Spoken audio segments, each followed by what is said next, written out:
yeah, we want retribution. Oh yeah, we want retribution. Oh yeah, we want retribution. Yeah, we ran out of patience. Boil up with the cold hard hatred. I can feel the vibration. Beat in the streets, it's a new sensation. I wanna break faces on the pavement. I wanna make greatness look complacent. Adrenaline awakened, I can taste it. We can make an impact, grab and then take it.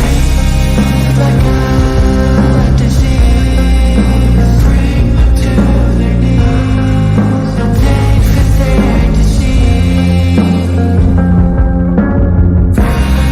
Just like a weed.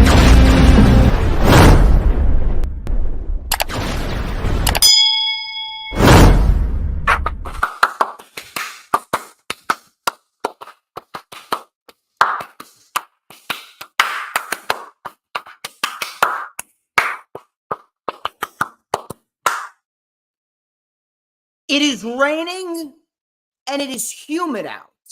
I don't know how that's possible, but Mother Nature in New Jersey has very, very weird ways of manipulating the weather here on the East Coast. I don't like it. I don't like it whatsoever, but man, we got a large audience filing on in. I see Hooligrim, I see Sarah, I see Dee Dee. Is my mic working okay? Is my mic working okay as it was on Thursday? Because Thursday was working perfectly. You could hear everything that I was saying. Because, trust me, I got a lot of material to dissect, a lot of material to go over, and a lot of rants to be had, to say the least. A lot of rants to be had, and I know I can count on Hooligrim calling out the mic when it's not doing its job. Please let me know if it's okay. And I see Sarah over there on the Midwest. We got 52 degrees over there in the Midwest. Unbelievable. But regardless of the temperature, regardless of the weather, regardless of the microphone, everyone knows what time it is. And everybody knows the simple fact that it's Saturday. And you know what that means. We are live, ladies and gentlemen. I'm the one and only DJ Storms, and I would like to welcome each and every single one of you back here to the greatest show on earth, as we are streaming live across 4 different platforms across 1, 2, 3, 4, 5, 6, 7, 8 different accounts. And man, oh man, do we got some news to dissect. We got some weekly shows to go over. Plenty of good material going down this week in pro wrestling. Plenty of material to rant on. I'm not sure if it's going to be as legendary as my rant was on Thursday on the rundown regarding NXT loading that show coming up on Tuesday to go up against AEW Title Tuesday because they are desperate as all hell. Now there's a rumor that The Undertaker could be making an appearance on NXT. No, I'm not kidding. I am not joking here. We're going to boost up these watch hours with the streams this weekend. Trust me on that. We got Fastlane tonight. Collision as well. Rock and rolling, getting down to the nitty and the gritty. And of course, you already know when I'm wearing a shirt that says the truth is the truth, you know that things are about to get real. Things are about to get real, and it's about to get heavy. It's about to be on. Banging, slinging napalm. So nobody move, because I was sent to warn you the devil is right beside you. As of course, you already know who I am, Mr. Controversy, and the operator of the best damn Twitter handle. No.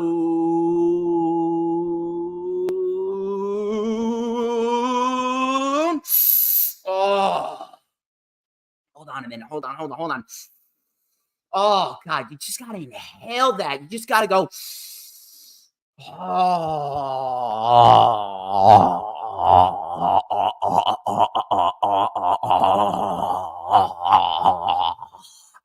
Do you smell that? Oh, God, I know Hologram. He He inhaled deeply because he smells that. That right there is the smell of absolute, pure, unadulterated excellence. Wait for it. Wait for it.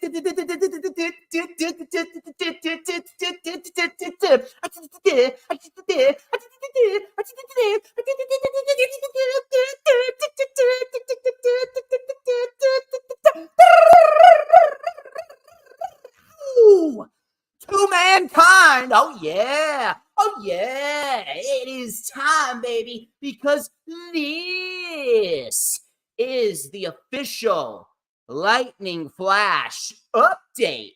I don't know why I said it like that, but it is the official Lightning Flash update for Saturday, because Saturday afternoon's all right for streaming. I'm getting a little action here. Saturday, October 7th, first Lightning Flash update of October. I see we got a nice hot crowd.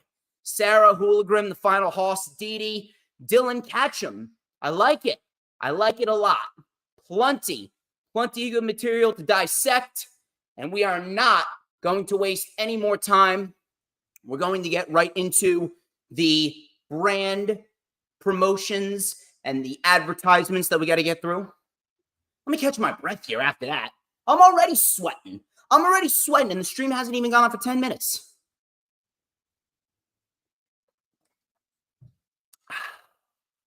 Hold on, let me inhale that again. Oh, God. It is succulent. It really is. Just to inhale, it's succulent. Anyway, plenty of material to dissect, like I said.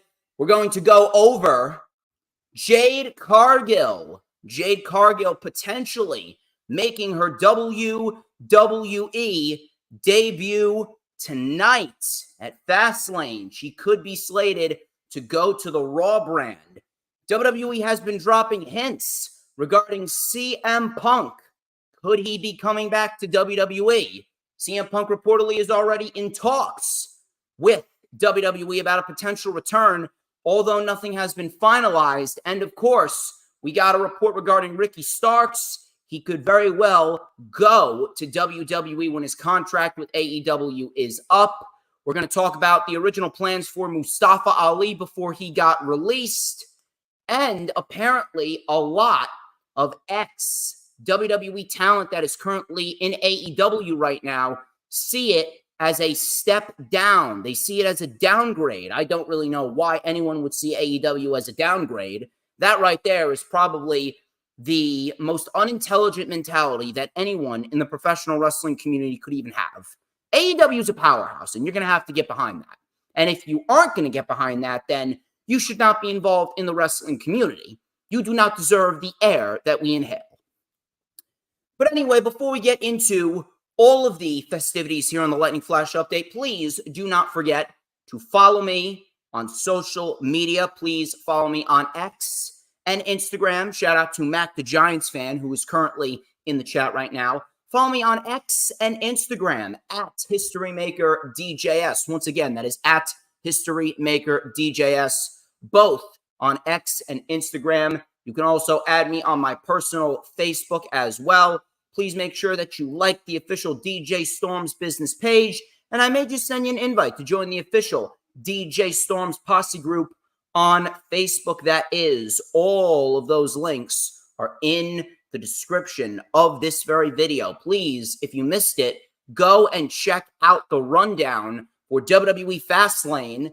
You'll have plenty of time to catch it after the stream is over, because Fastlane doesn't go live until 8, and I went live on Thursday evening at 7:30 p.m. Eastern Time.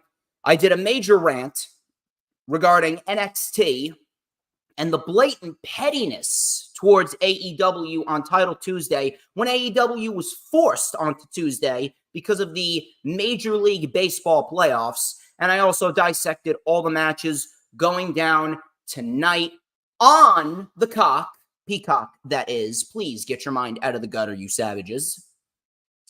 So go and check that out if you missed it. For collaborations and business inquiries, please send me an email. My email is, of course, StormsTakeOver@gmail.com. You can also like the official DJ Storms business page, which we are live on right now. And if you do, I may just send you an invite to join the official DJ Storms Posse group on Facebook, which we are live on right now.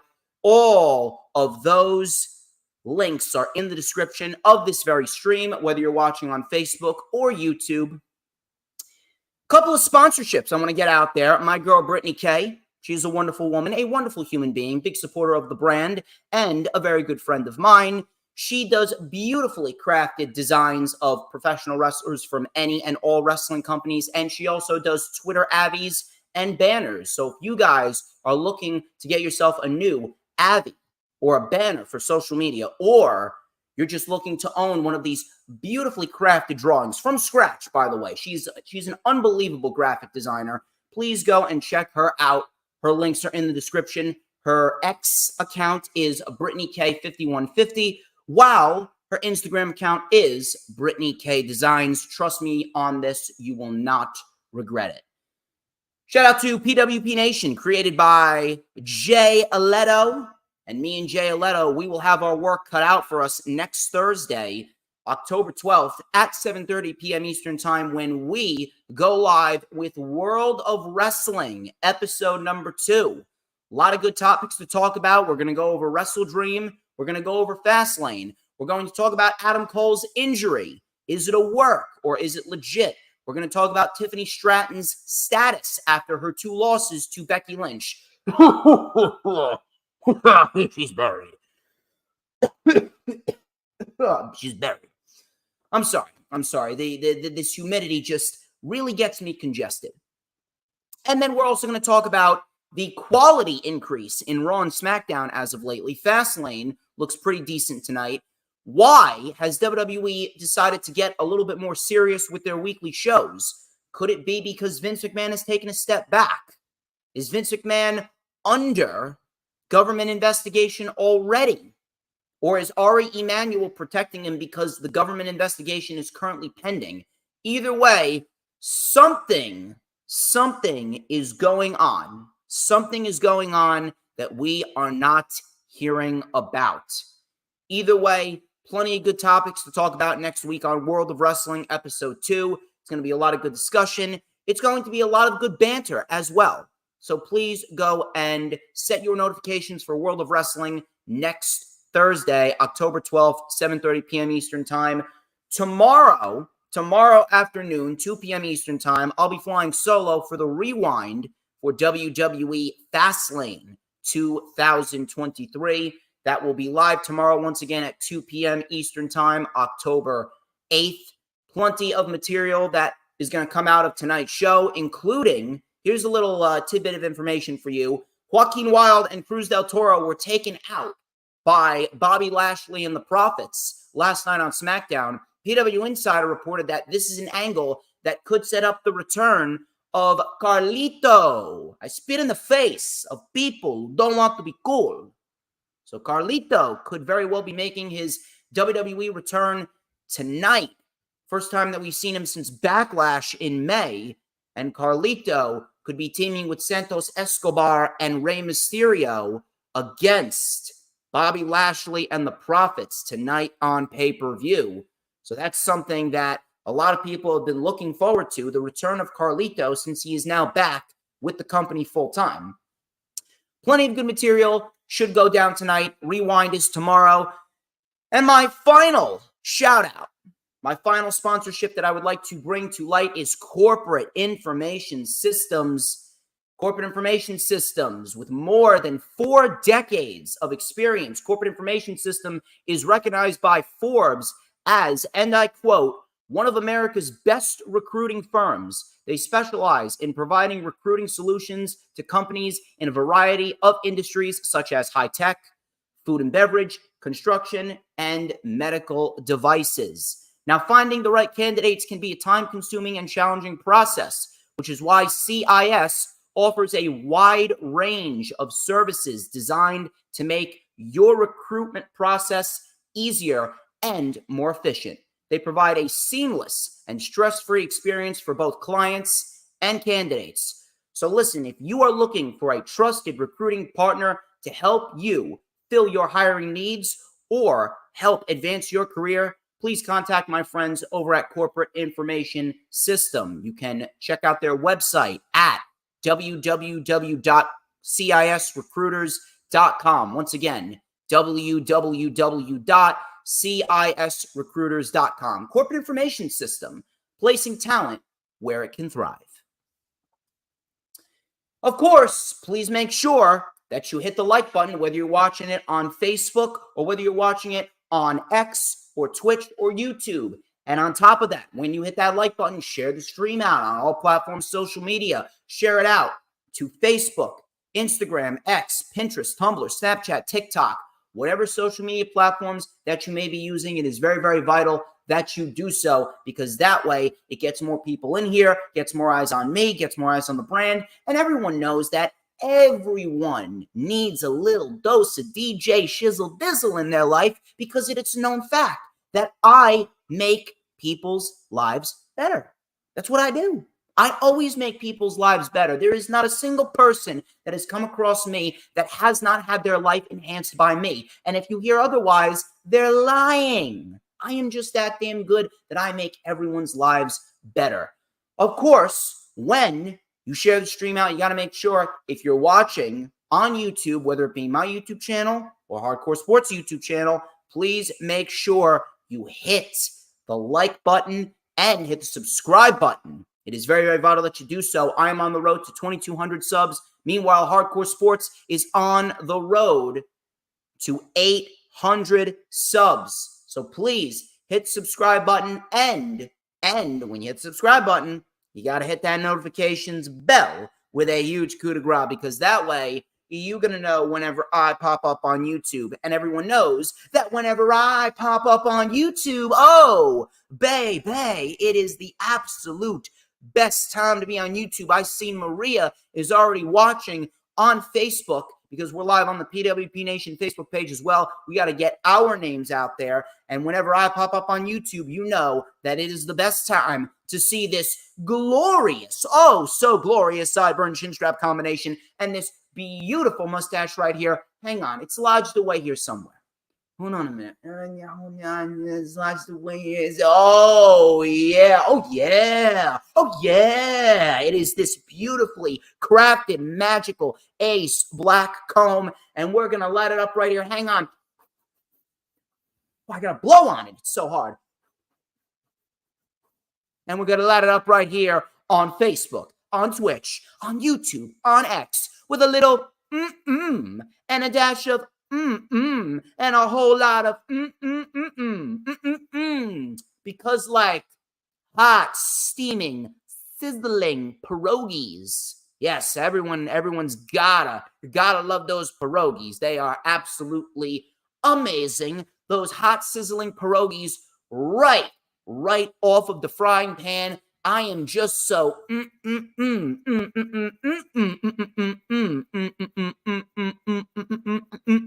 good. You already know I am the tastiest snack in the IWC, and everybody wants a piece of the Storm's Meister. I gotta fix up this pompadour. Look at that.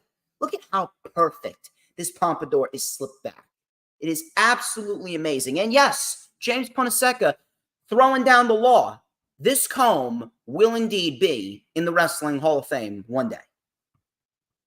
Anyway, let me take a drink of my ice water right here.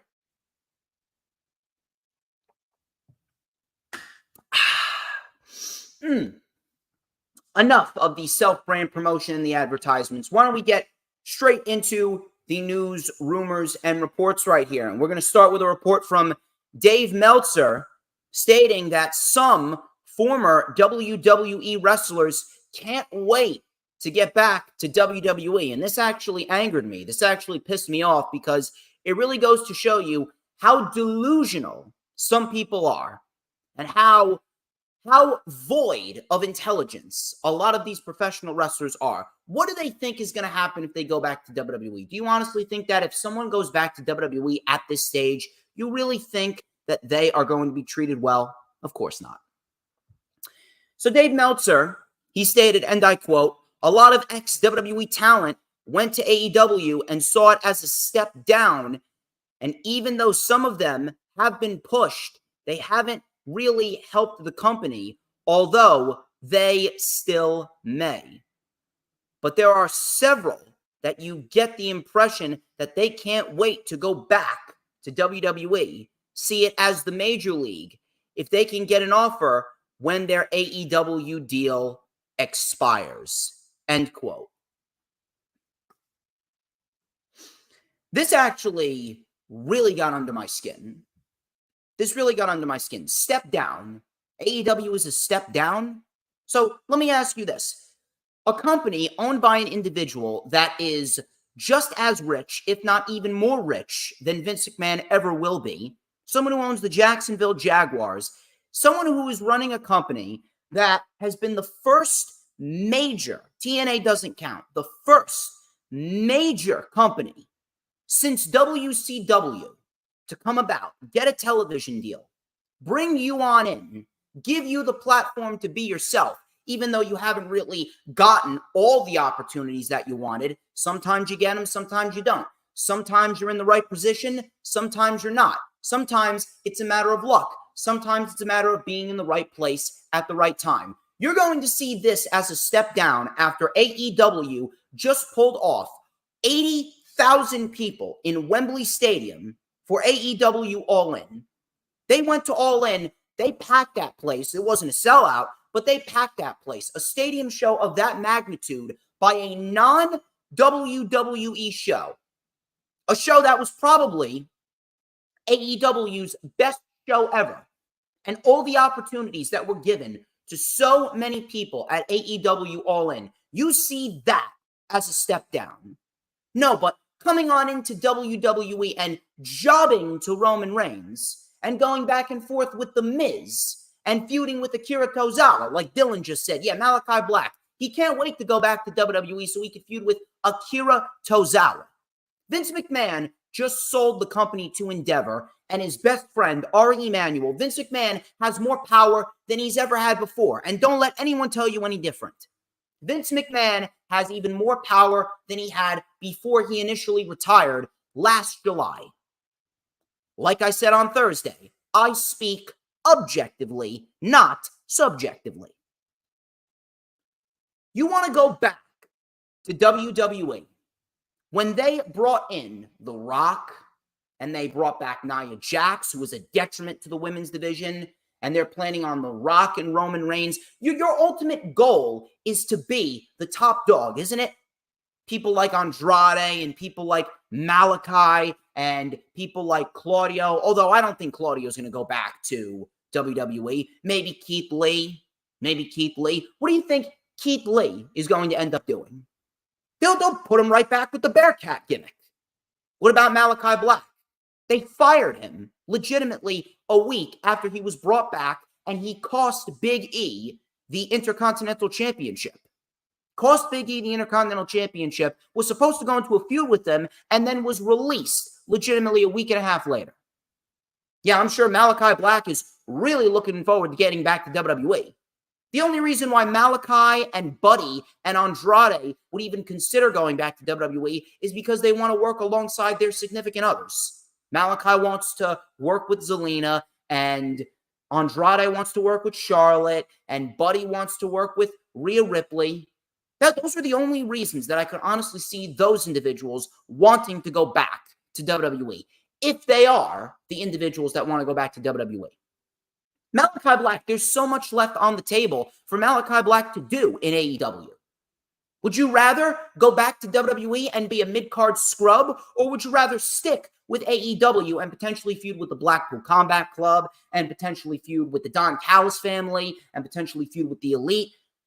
Malachi Black has so many matches with the likes of Hangman Page and Kenny Omega and Miro and Pac and many others that he is yet to have. What about the House of Black and the Blackpool Combat Club? Why wouldn't you want a feud like that? And the House of Black, they would be perfect contenders to win the AEW World Tag Team Championships at some point. Malachi hasn't even gotten the proper singles push yet. I'm glad that him and the House of Black, they got their proper push in the trios division. Now it's time for Buddy and Brody to go into the tag team division. Meanwhile, Malachi is going to be a solo act. Andrade, what about Andrade? Andrade, he's got work to do. He could very well become the international champion, maybe a TNT champion. They have not even scratched the surface with Andrade yet. Now, part of it is Tony Khan's fault because he is doing way too much and he needs to develop a creative team. But why would you even contemplate going back to WWE right now when the culture in WWE is getting worse by the week? The TV product may be getting slightly better, especially over the last couple weeks, but after what happened with Ali getting released and Rick Boogs and Elias was in there and Matt Riddle and all these other individuals, why would you even contemplate going back to WWE knowing that you do not have any job security whatsoever? At least with AEW, Tony Khan's going to give you your contract. He's going to give you the opportunity to work throughout the dates in your contract, Ziggler as well. And then, when it's all said and done, he's going to sit down with you, talk with you. If you don't want to get your contract renewed, then you're going to leave. If you do want to get your contract renewed, then you're going to stay. Tony Khan has never openly gone out of his way to release anyone outside of Jimmy Havoc and CM Punk. And with good reason, might I add. Both of those individuals were released with very good reason behind it. But Tony Khan has never gone out of his way to release his employees. He treats his employees fairly. He treats them like human beings. He doesn't treat them like slaves. He doesn't treat them like slobs. He doesn't treat them as if they're nothing more than dollar signs. They're not just numbers to Tony Khan. They're legitimate human beings. So why would you want to go back to WWE knowing that if they do not need you, they will release you without any single second thought in their mind? On top of that, with Roman Reigns still as the world champion, with The Rock back and Punk potentially coming back, and all of these major stars continuing to be pushed to the forefront, WWE has developed no new stars outside of the Judgment Day, KO, Sammy, Io, and Gunther. That's it. Outside of those individuals, no new stars have been created. Meanwhile, Ciampa should be a star in the making. Gargano should be a star in the making. Waller and Theory, they should be stars in the making. The only other individual besides the people that I just named that's been getting a proper showcase, and he hasn't even been on the main roster for 3 weeks, is Dragon Lee. He's been on the losing end to Dominic Mysterio, but he won a match last night on SmackDown, and he looked great while doing it. Dragon Lee is literally the only other individual that's actually gotten a decent showcase outside of the people that I just named. Gunther is obviously the best out of every single one of them. But what's going to happen after Gunther loses the Intercontinental Championship? You really think that Vince McMahon has heavy investment in Gunther? Vince McMahon is keeping a very low profile right now because he knows that one wrong move could set everything into motion where he's going to have a lot of people breathing down his neck, especially with the pending government investigation.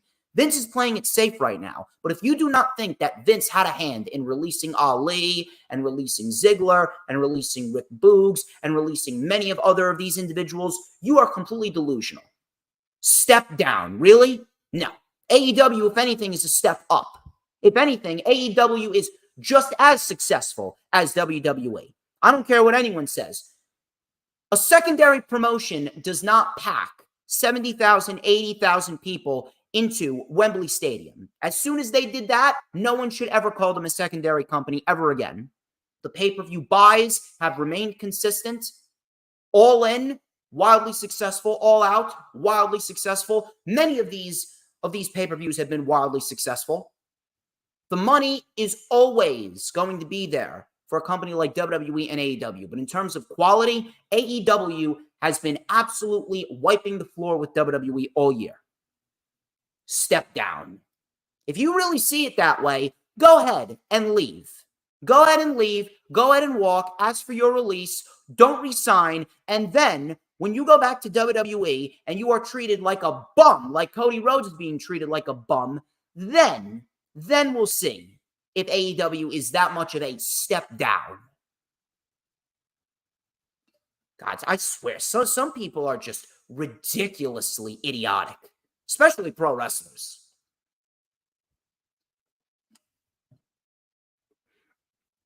I mentioned Mustafa Ali earlier. Speaking of Mustafa Ali, I got a report from Fightful. Fightful reported that prior to his release, Mustafa Ali was supposed to win the NXT North American Championship at NXT No Mercy. I mean, color me shocked. Color me shocked. I know he was supposed to win. There was no reason why Mustafa Ali should have lost that match. Trick Williams was never supposed to win the NXT North American Championship. They only had Trick Williams win to attempt to create some sort of tension within the Judgment Day, and then Dominic Mysterio ended up winning the North American title back. If anything, him being fired could very well be looked at as a blessing in disguise, because if Trick Williams was never put in that position, if it was Ali in that position, and Ali won the North American title, he would have lost the title 3 days later to Dominic Mysterio, and then he probably would have gotten released anyway. I'm kind of glad he got fired. That was a blessing in disguise right there. And the fact that he did get fired, now Mustafa Ali finally has the freedom to go forth and do what he's always meant to do. Mustafa Ali is an extremely creative mind, and Mustafa Ali has so much to give to pro wrestling. Mustafa Ali could have been one of the biggest new stars that WWE's ever created if WWE gave him the proper opportunity to showcase what he can really do. His run on 205 Live was fantastic. Whether it be matches with Cedric, whether it be matches with Drew Gulak, matches with Buddy Murphy, matches with Tony Nese, Mustafa Ali was amazing. He was legitimately one of the best things about the company during 2018 when 205 Live was legitimately the second best brand in the entire wrestling industry, right underneath NXT. 205 Live was producing Match of the Year candidates. Remember Cedric and Buddy Murphy? That was a WrestleMania-esque match. That was a better match than Roman Reigns and Brock Lesnar had that year at WrestleMania. Roman Reigns and Brock Lesnar were upstaged by Mustafa Ali and Cedric Alexander, and they were also upstaged by Cedric Alexander and Buddy Murphy legitimately 2 months later at the end of May. If you guys did not go out of your way to watch Cedric and Buddy Murphy and then Buddy Murphy and Mustafa Ali on 205 Live, you need to go out of your way to watch those two matches. Those two matches were two of the greatest matches in 205 Live history. Absolutely fantastic match. Amazing in every sense of the word. But I wish Mustafa Ali the best, and I know he's going to kill it. He would be great in New Japan. He'll be great in New Japan if he comes into AEW. I think he's going to get very creative with AEW. He would be great in the international title picture. He would be great in the TNT title picture. Hell, you could put him on Ring of Honor too. You could put him on Ring of Honor. He would be a great candidate to wrestle Eddie Kingston. Ring of Honor seems to be, getting back on the right track. You got Scorpio Sky back down there. You got Ethan Page down there. You got Better Than You Bebe as the tag team champions. You got Eddie Kingston as the world champion. The Elite or the Ring of Honor World Six-Man Tag Team Champions. I can see them putting over the Dark Order. Wherever Mustafa Ali goes, I know he's going to kill it. I know he's going to do great because Ali has so much to give to the wrestling industry. He has the potential to be one of the greatest superstars of this generation if he is just given the opportunity to do so. Better Wrestling Experience. Better Wrestling Experience gave us an update regarding Ricky Starks. And Better Wrestling Experience stated that there is a 75% chance that Ricky Starks leaves AEW and joins WWE unless something happens. WWE is reportedly interested in the former FTW champion, having originally contacted him after his AEW debut in June 2020 during the COVID-19 pandemic. I'm going to be quite honest with you. I don't even know why. I don't know why this is even a topic of discussion. I don't know why anyone is focused on who's going here and who's going there and who's going to jump ship from here to there and who's going to jump ship over there, who's going to jump ship over here. Why don't we focus on the here and the now? This is why I can't stand the IWC. The IWC is just so focused on stirring the pot, stirring up drama, just shoving the narrative of divisiveness and tribalism to a point where it is not even fun anymore. I ranted on this on the rundown on Thursday. It is ridiculous that we are even talking about Ricky Starks going to WWE when he's in the middle of a great year in his AEW career. He's been in feuds with Jay White, with Chris Jericho. He's been in a feud with CM Punk. He beat CM Punk. CM Punk did wonders for Ricky Starks. He was CM Punk's second to last major feud before Samoa Joe. CM Punk and Ricky Starks, CM Punk did great work with Ricky Starks, and he gave Ricky Starks an amount of credibility that he definitely needed going forward.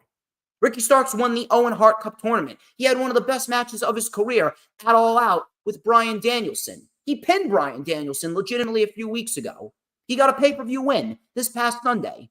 Why are we talking about Ricky Starks going to WWE now when he's in the midst of a great year in AEW and he hasn't even won any championships yet? It is incredibly stupid that I need to sit here and I need to read reports saying that, oh, there's a 75% chance that Ricky Starks could go to WWE. Why are we focusing on something that hasn't happened yet? Why don't we cross that bridge when we get there? Let's focus on how good AEW has booked Ricky Starks this year.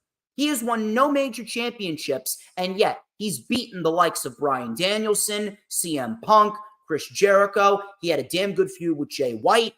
And him and Big Bill are doing great work as a duo.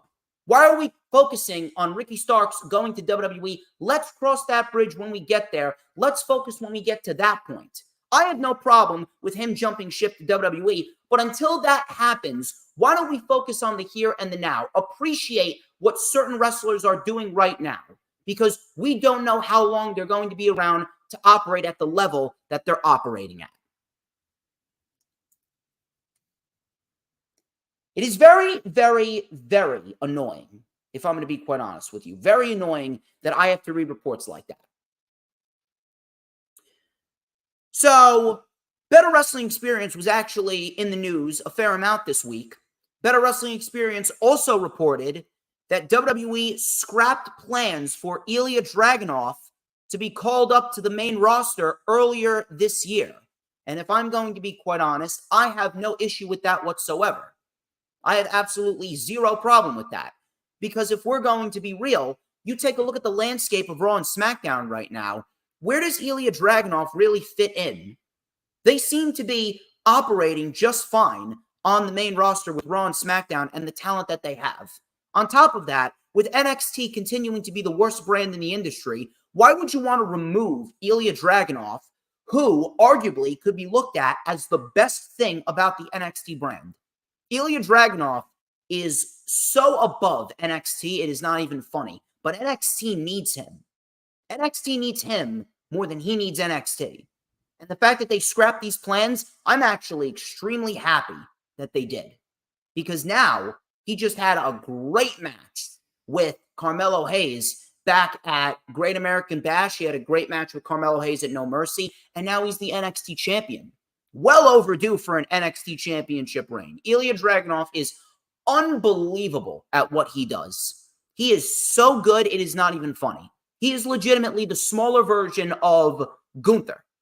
Every single time he wrestles, it is with purpose, it means something, and people are glued to the television screen. Ilya Dragunov right now should be, without a shadow of a doubt, one of the future pillars of WWE. He has everything that you want in a professional wrestler. And now we get this NXT championship reign with Ilya Dragunov. Can you imagine what he's going to do with the NXT championship? Carmelo Hayes actually brought the NXT championship back to where it needed to be, and he dropped it to the right individual. If Gunther is doing what he's doing on the main roster with the Intercontinental Championship, imagine what Dragunov is going to do with the NXT championship. So I'm actually going to commend WWE here. I'm very happy that they scrapped these plans. What's the rush? The guy's not even 30 yet. He's still in his 20s. How old is he? 27? 28? He's got nothing but time on his hand. He's got nothing but time, and he is going to be a superstar of epic proportions. He is going to be a legend in the making. Just watch. So have him go forth with this NXT title reign, and then probably during WrestleMania season next year, call him up after it's over. Have him start on the main roster after WrestleMania 40. Simple.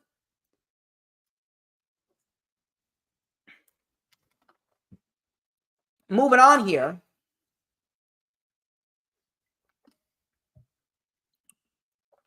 According to House of Wrestling, he's been in the news a bit. House of Wrestling stated that he was given the impression that WWE has not developed any real plans for Brian Pillman Jr. beyond the buzzy vignettes. If you guys have been watching NXT, which if you haven't, I don't blame you. I watch NXT, but I don't take notes on it because why would I? The brand absolutely sucks. But if you've been watching NXT, they have been showcasing this individual sitting down in a dark room with an old television, flipping through the channels, flipping through pro wrestling, and it has been confirmed that it was Brian Pillman Jr. They have absolutely no plans for him whatsoever. And on top of that, there is no word as to why WWE have not produced any concrete plans for Pillman either. So I'm actually going to go back to the first report that I talked about. So many people see AEW as a step down from WWE. Why would you want to go back to WWE? If you're complaining right now that there's no plans for you in AEW, why would you want to go back to WWE when they can't even generate plans for someone like Brian Pillman Jr.? They placed him down in NXT, and he has not even tapped into his full potential. Why would you want to go back to WWE if they are not going to bring you in with any plans whatsoever? That has been one of the biggest problems that WWE has had. They don't develop any concrete plans. So many people in AEW reportedly see AEW as a step down from WWE. Meanwhile, House of Wrestling came out with a report stating that there's no concrete plans for Brian Pillman Jr. Why would you ever contemplate going back to WWE if you're a former WWE superstar after hearing that report? People complain left and right. Oh, I see AEW as a step down from WWE. Meanwhile, WWE has no concrete plans for an individual that they took from AEW. An individual who is the son of a famous Attitude Era character known as Brian Pillman. Someone who has not even reached their full potential yet. Someone who's been given these great vignettes and they have absolutely no sense of direction as to where they want Brian Pillman to go. I am sorry. That is absolutely pathetic. If you do not have plans for a certain individual, you should not bring them to TV whatsoever. It's stuff like that that really, really, really makes me lose faith in humanity. It makes me not want to do this, if I'm going to be quite honest. Moving on from that, here's an interesting one. Shout out to Lisa, by the way. Thank you very much for popping on in. I'm glad that you are doing okay, and I'm glad that you're showing some support. We got a nice, hefty crowd today. 20 people I see watching right now. 20 people. Here's what I want you guys to do. I want you guys to go to PWP Nation Facebook page right now, and I want you to go and like the stream over there and share that stream out on all platforms of social media because PWP Nation right now, we are killing it over at PWP Nation, me and Jay. We actually just hit 40,000 followers. 40,000 followers over at PWP Nation. It is absolutely amazing. We are growing at such a rapid pace, and you are not, I'm telling you, you are not going to want to miss a single moment of what we got going down over at PWP Nation. So please go to facebook.com, look up PWP Nation, hit the like button, and share it out on all platforms, social media. And then when you're done, please make sure you come on back to the YouTube channel, whether it be my YouTube channel or whether it be Hardcore Sports YouTube channel. Hit the like button. Hit the like button on the YouTube channel and share the stream out over there. because we got plenty more topics to discuss. We got 4 weekly shows to go over, and we're going to talk about Jade Cargill. We're going to talk about CM Punk and plenty more. Moving on here, this is actually an interesting one. WrestleVotes reported that a WWE executive is stepping down from her role.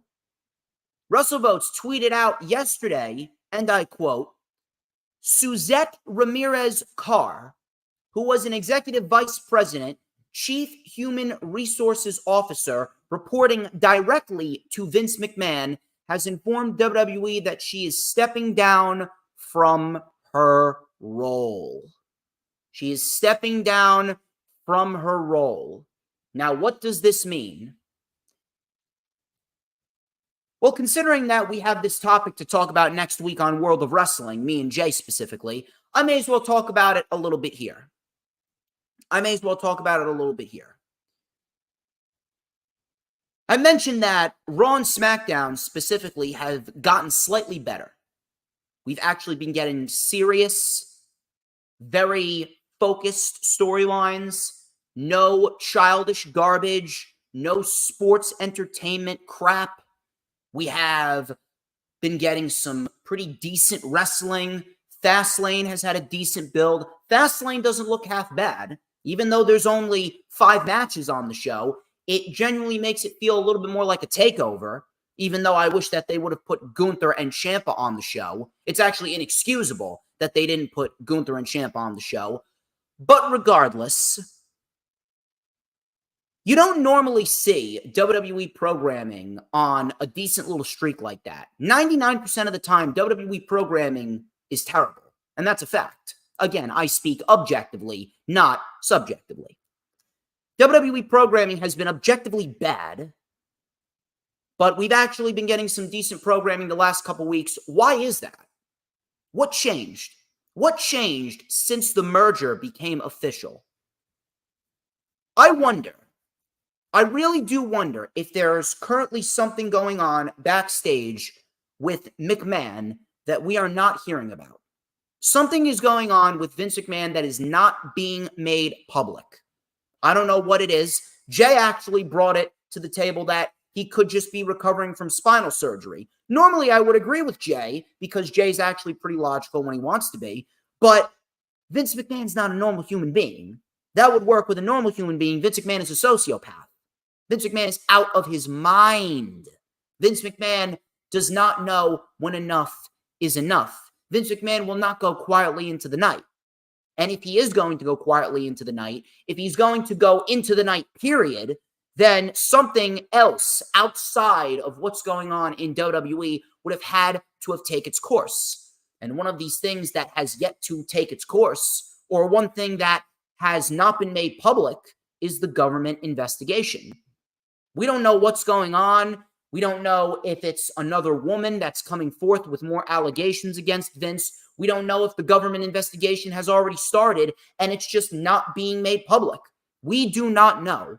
But if Suzette Ramirez Carr, Chief Human Resources Officer and Executive Vice President, if she is stepping down, she clearly knows something that we do not know. She clearly knows that something is about to go down that could very well throw a wrench into Vince McMahon's plans.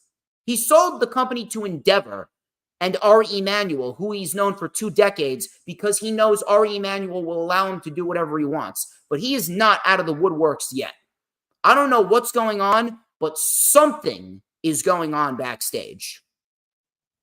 There is no reason whatsoever that Suzette Ramirez Carr, who is an executive vice president and chief human resources officer, there is no way that she would just openly resign if there wasn't something going on. They just merged with the UFC to form TKO. The Endeavor deal was finalized. They have more money than they've ever had before. Why would she need to resign if she knows she would be taken care of for life? Something is going down that is not being made public, and I know it is. I don't need to listen to any of these reports. I don't need to read up on any sources within WWE that post these dirt sheets everywhere across social media. Something is going on, whether it be the government investigation, whether it be a new allegation going forward. Something is going on that we are not being made aware of. What is it? I don't know, but I got my eye on it.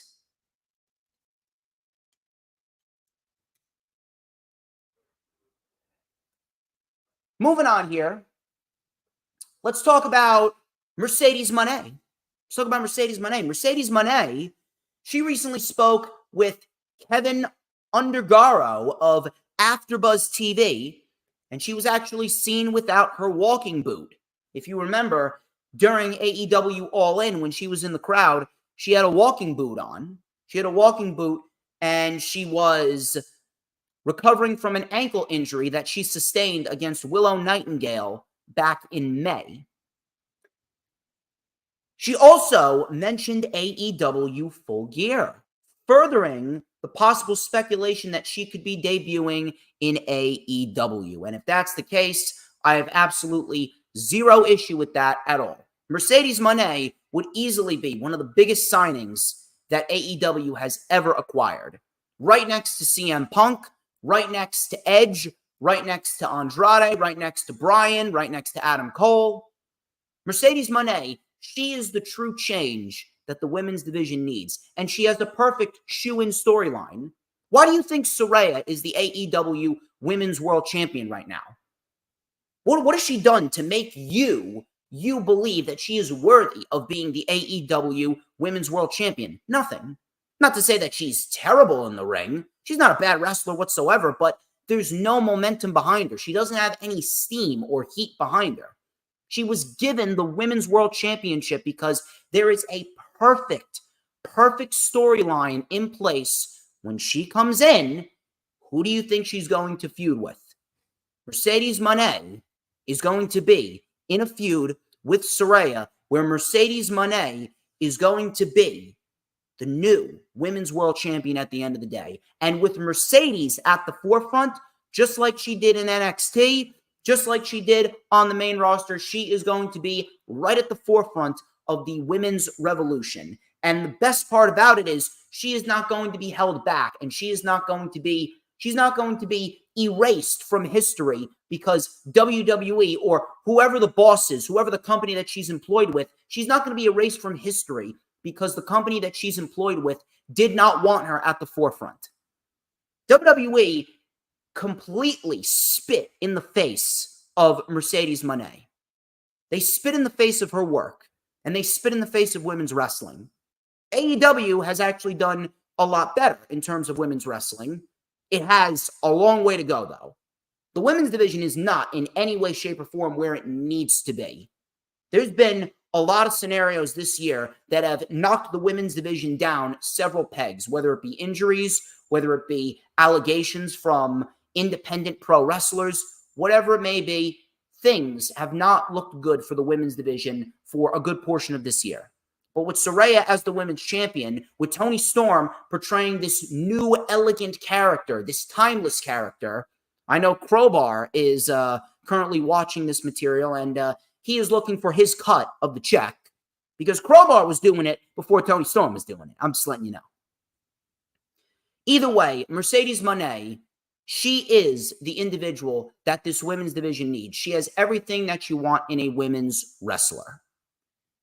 Mercedes Moné coming into AEW will do wonders for that women's division because Mercedes Moné will not be held back by the company. She will not have her work degraded. She will not be spit in the face because the company that she's working for hates women's wrestling. The women's division has a long way to go, and Mercedes Moné is the individual to take it to the next level. That is the whole reason why Saraya is the AEW Women's World Champion. It's not because she has all this momentum behind her. It's not because she's the best women's wrestler in the company. She was given the Women's Championship for the specific reason of being the person that Mercedes Moné beats because they have story. They have history. Mercedes Moné was the woman that ended Saraya's career for 5 years. And now we're going to see the story play out 6 years later. And it's going to be great.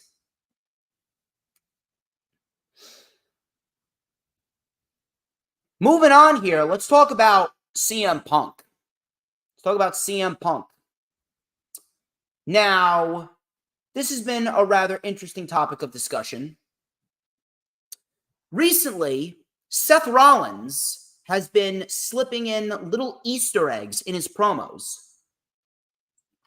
Specifically this week, when he was in an interview with Michael Cole on Monday Night Raw, Michael Cole called Seth Rollins a puppet and a manipulator. And these were words that were used by CM Punk during his first pipe bomb back in Ring of Honor.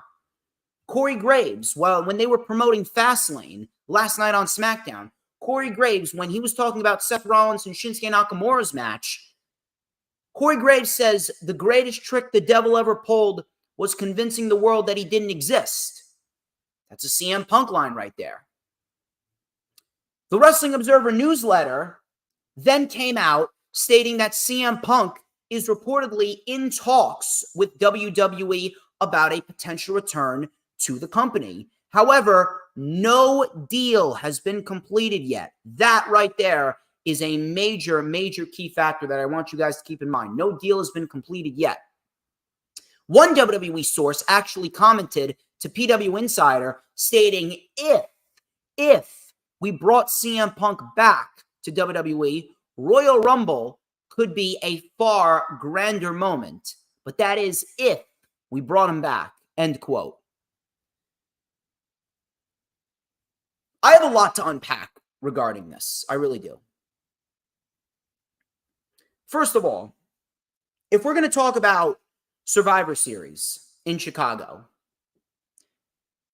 would it be a great moment? Absolutely. Absolutely. I would be happy about it. I would live in the moment. I would thoroughly enjoy the moment. I'm not going to lie. I'm not going to lie to you whatsoever. I've never lied to you. I've never said something that isn't true on this stream. For the last 6+ years, I have always been open and honest. I would be happy. I would enjoy the moment. Would it be a better moment than his AEW debut at Rampage The First Dance? No. No. That will go down as one of the greatest moments in professional wrestling history. That was special. Him coming back to WWE after he just had a run in AEW, that is not going to feel as great as his AEW debut was. Will it be big? Will it feel important? Will it feel massive? Will it be electric? Yes. Yes, it will be. But is it going to be better than his AEW debut? No. But it will still be a great moment, though. I'll enjoy it. But I am not thinking about the moment itself specifically. Why is it that no one is talking about what happens after the moment? Because after the moment, that means we got to get down to business here. After the moment is over, that means business is going to have to be conducted between CM Punk and WWE. And at the end of the day, when it comes to conducting business, Phil Brooks has a massive problem. Phil Brooks has a massive ego problem. Phil Brooks has skin as thin as paper. Phil Brooks, if something goes wrong, he's going to throw a hissy fit and start getting in backstage fights. There was actually a source that commented to Fightful stating that CM Punk would not be able to get away with the material that he got away with in AEW. What's going to happen with CM Punk if he's brought back? Seth Rollins? That could be a big-time matchup. That would be great. That would definitely elevate the World Heavyweight Championship. But ultimately, if we're going to be honest here, there is only one end goal if we're going to bring back CM Punk here. The only end goal that should be if CM Punk is brought back to WWE is he wins the Royal Rumble and he beats Roman Reigns at WrestleMania. That's it. There's legitimately no other end game for CM Punk. If Punk comes into WWE, he is your guy to beat Roman Reigns at WrestleMania, and we need to get that title off of Roman Reigns. And do you honestly see that happening? What happens when CM Punk comes into WWE and it's not what he expected, and they do not give him what he wants? AEW gave CM Punk the world. They gave CM Punk the world, and he got all angry and all upset over some comments that people made about him on social media, over some comments that the elite made about him, over some ego problems that Jack Perry had. So at the end of the day, do you honestly see this working out? I don't. I think that it's going to be a great moment at Survivor Series or the Rumble if it happens, but I don't see that it's going to end well at all. If his run with AEW didn't end well, what makes you think his run with WWE, his second run with WWE, after he's bashed them and badmouthed them for years, and now they're inviting him back into the company? The only reason why WWE would even invite him back into the company is out of spite towards AEW because they're petty. How hypocritical is WWE going to look? How hypocritical is Phil going to look? And on top of that, what is going to happen if CM Punk gets a match with Roman and he loses? Do you see him winning? I don't. WWE is in this weird fetish phase where, oh, we got to have Roman Reigns break all these records. He's got to get to 1,000 days. He's got to beat Hulk Hogan's record. He's got to beat Bruno Sammartino's record. Meanwhile, Roman Reigns is doing more harm than good. They can't even make a simple decision to get the title off of Roman for the greater good of the product. And I don't want to hear anyone claim to me, well, Roman Reigns is the world champion because he's doing good business, and then that's how you make the money with the WWE. I don't care, and neither should you. And on top of that, do you honestly think that WWE needs Roman as the world champion? No, they don't. If you honestly think that they need Roman as the world champion, you got to take a hike. Check yourself into a mental asylum. Roman Reigns does not need to be the world champion. It doesn't even matter if Dominic Mysterio was the one to beat Roman. WWE will still have their stocks up, their ratings up, their revenue is up. The money is never going to go anywhere. The money will never go anywhere with WWE. They have all this money flowing in through the Saudi Arabian market and the NBC Universal deal. They pretty much sucked Fox dry of all the money that they possibly could have sucked them dry of. And then they're going to go back to the USA Network. Their run with Fox was a financial success for them, but a failure for Fox. Again, I speak objectively, not subjectively. If CM Punk goes back to WWE, what's going to happen when he loses to Roman? He's going to be in the same position that Cody's in. Cody Rhodes is a bum. Cody Rhodes has done absolutely nothing of substance outside of that match with Brock Lesnar at SummerSlam, which was very good. Outside of that, Cody Rhodes and his booking since WrestleMania has deteriorated his credibility. You can go on and claim that, oh, he's over with the fans and his merch sales are up and Raw's selling out and, oh, you can go back and forth with all of that garbage. It doesn't matter. Cody Rhodes is a bum. Cody Rhodes has been ruined this year. I absolutely feel nothing when I look at Cody Rhodes. Cody Rhodes is nothing more than a theme song and a well-dressed man. As CM Punk once said, tell me when I'm telling lies. It's funny because in CM Punk's feud with MJF, Punk goes, hey, if you think the grass is so greener on the other side, then be my guest. Go ahead. Leave. Main event night 4 of a buy one, get one free extravaganza, and then get released faster than you can last in the sack. What do you think's going to happen? CM Punk's going to main event night 1, night 2, night 3 of WrestleMania. He's going to lose. He's going to be deteriorated. His character and his aura is going to fade. CM Punk's not going to feel special anymore. The booking is going to ruin him. He's going to get mad. He's going to cause a fight. He's going to cause problems. And CM Punk and WWE will ultimately end up parting ways just like they did back in 2014. Again, I speak objectively, not subjectively. What do people think is honestly going to happen?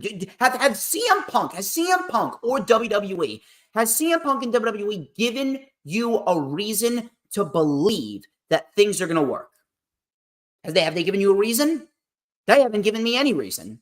CM Punk's got to make amends with Triple H, with Roman Reigns, with Vince McMahon. How many people does he need to make amends with? And even if he does make amends with all those people, How many people in the locker room are going to be aggravated that they're bringing in CM Punk, who was literally the #1 drama instigator in AEW history?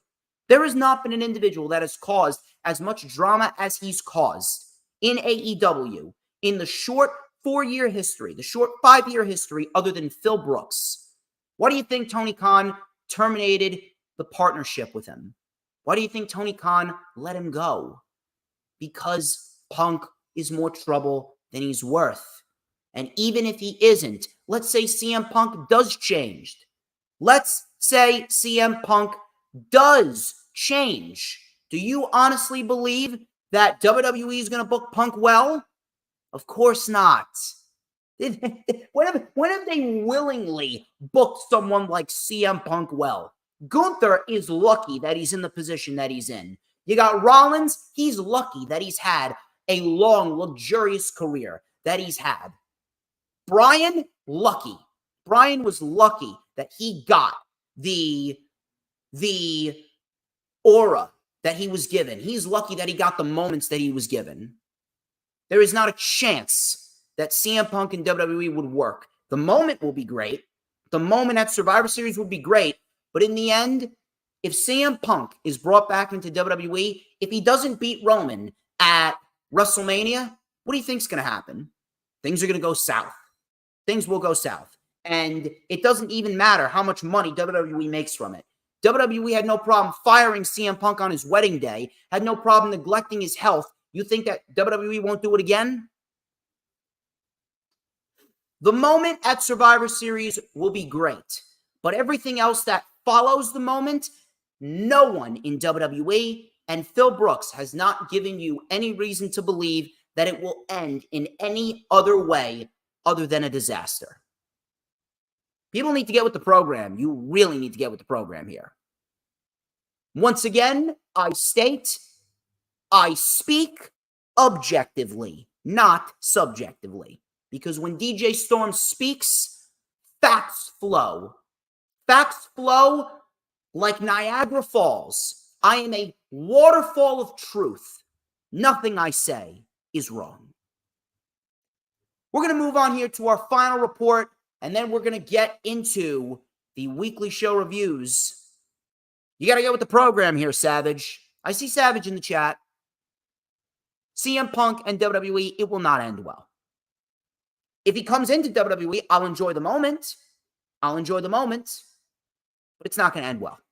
Unless he beats Roman at WrestleMania and he is given the proper treatment that he should have been given in his first run, it's not going to work out. Punk has too much of an ego, and WWE, they are too egotistical to actually admit that they were wrong with CM Punk.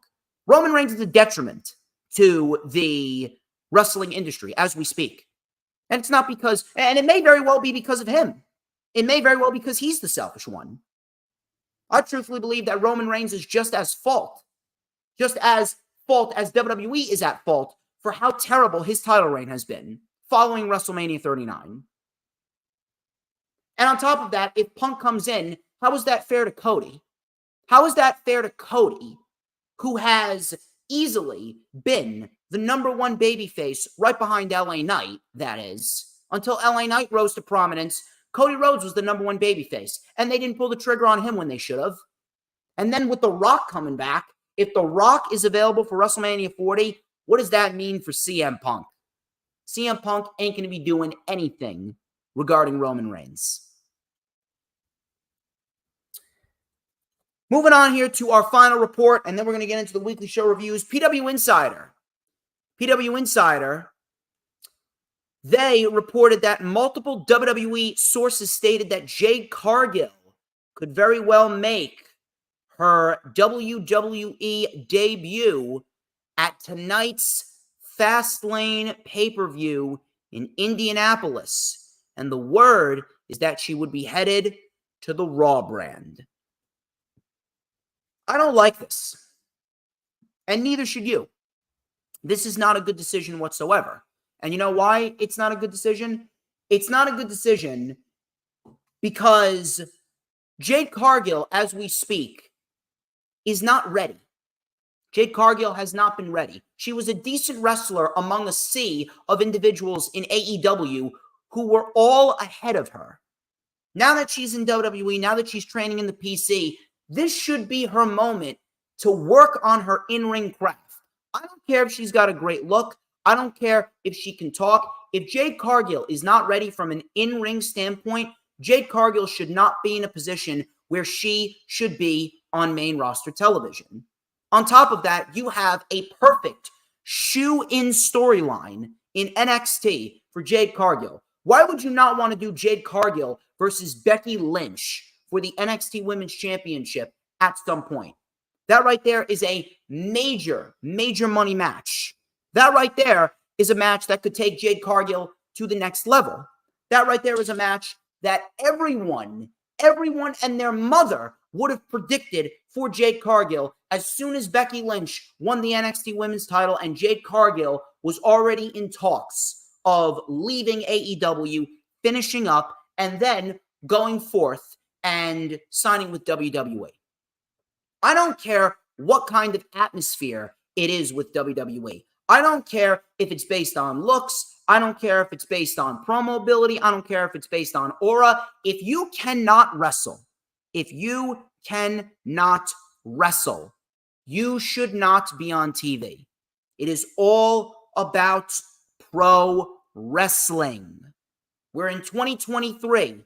This isn't the 80s anymore where you need to focus on, oh, hey, this person looks like a superhero. I don't care what said individual looks like. If you can't wrestle, get out of here. There's the door. Get the hell out of here. Get off television. Keep her in the PC. The only scenario that would work with her on the main roster is if she goes to SmackDown and she's paired with Bobby Lashley and the Street Profits as a female manager to start off her main roster run while she continues to work in the PC. That is the only scenario where Jade Cargill on the main roster would work. Other than that, she should not be anywhere near main roster television. She's not ready. She needs to work on her craft. I'm not saying that she's got to do Canadian Destroyers and 450s, but until she is wrestling like a Bayley, until she can wrestle like a Mercedes Moné, until she can wrestle like a Tiffany Stratton, I do not want to see her anywhere near television. You put someone on television that is ready. If you're going to fast track her, the fans are going to reject her, and she is not going to live up to her full potential. I speak objectively, not subjectively. Those are your news, rumors, and reports, ladies and gentlemen. Those are your news, rumors, and reports, and I hope that you guys are having a good time. We got plenty more to talk about. Let's talk about some weekly show reviews in a little bit. But before we do so, you're watching on YouTube, you better be hitting that like button. Hit that like button, share the stream out. Follow me on X, follow me on Instagram. Check me out on Facebook and Twitch with Hardcore Sports Twitch.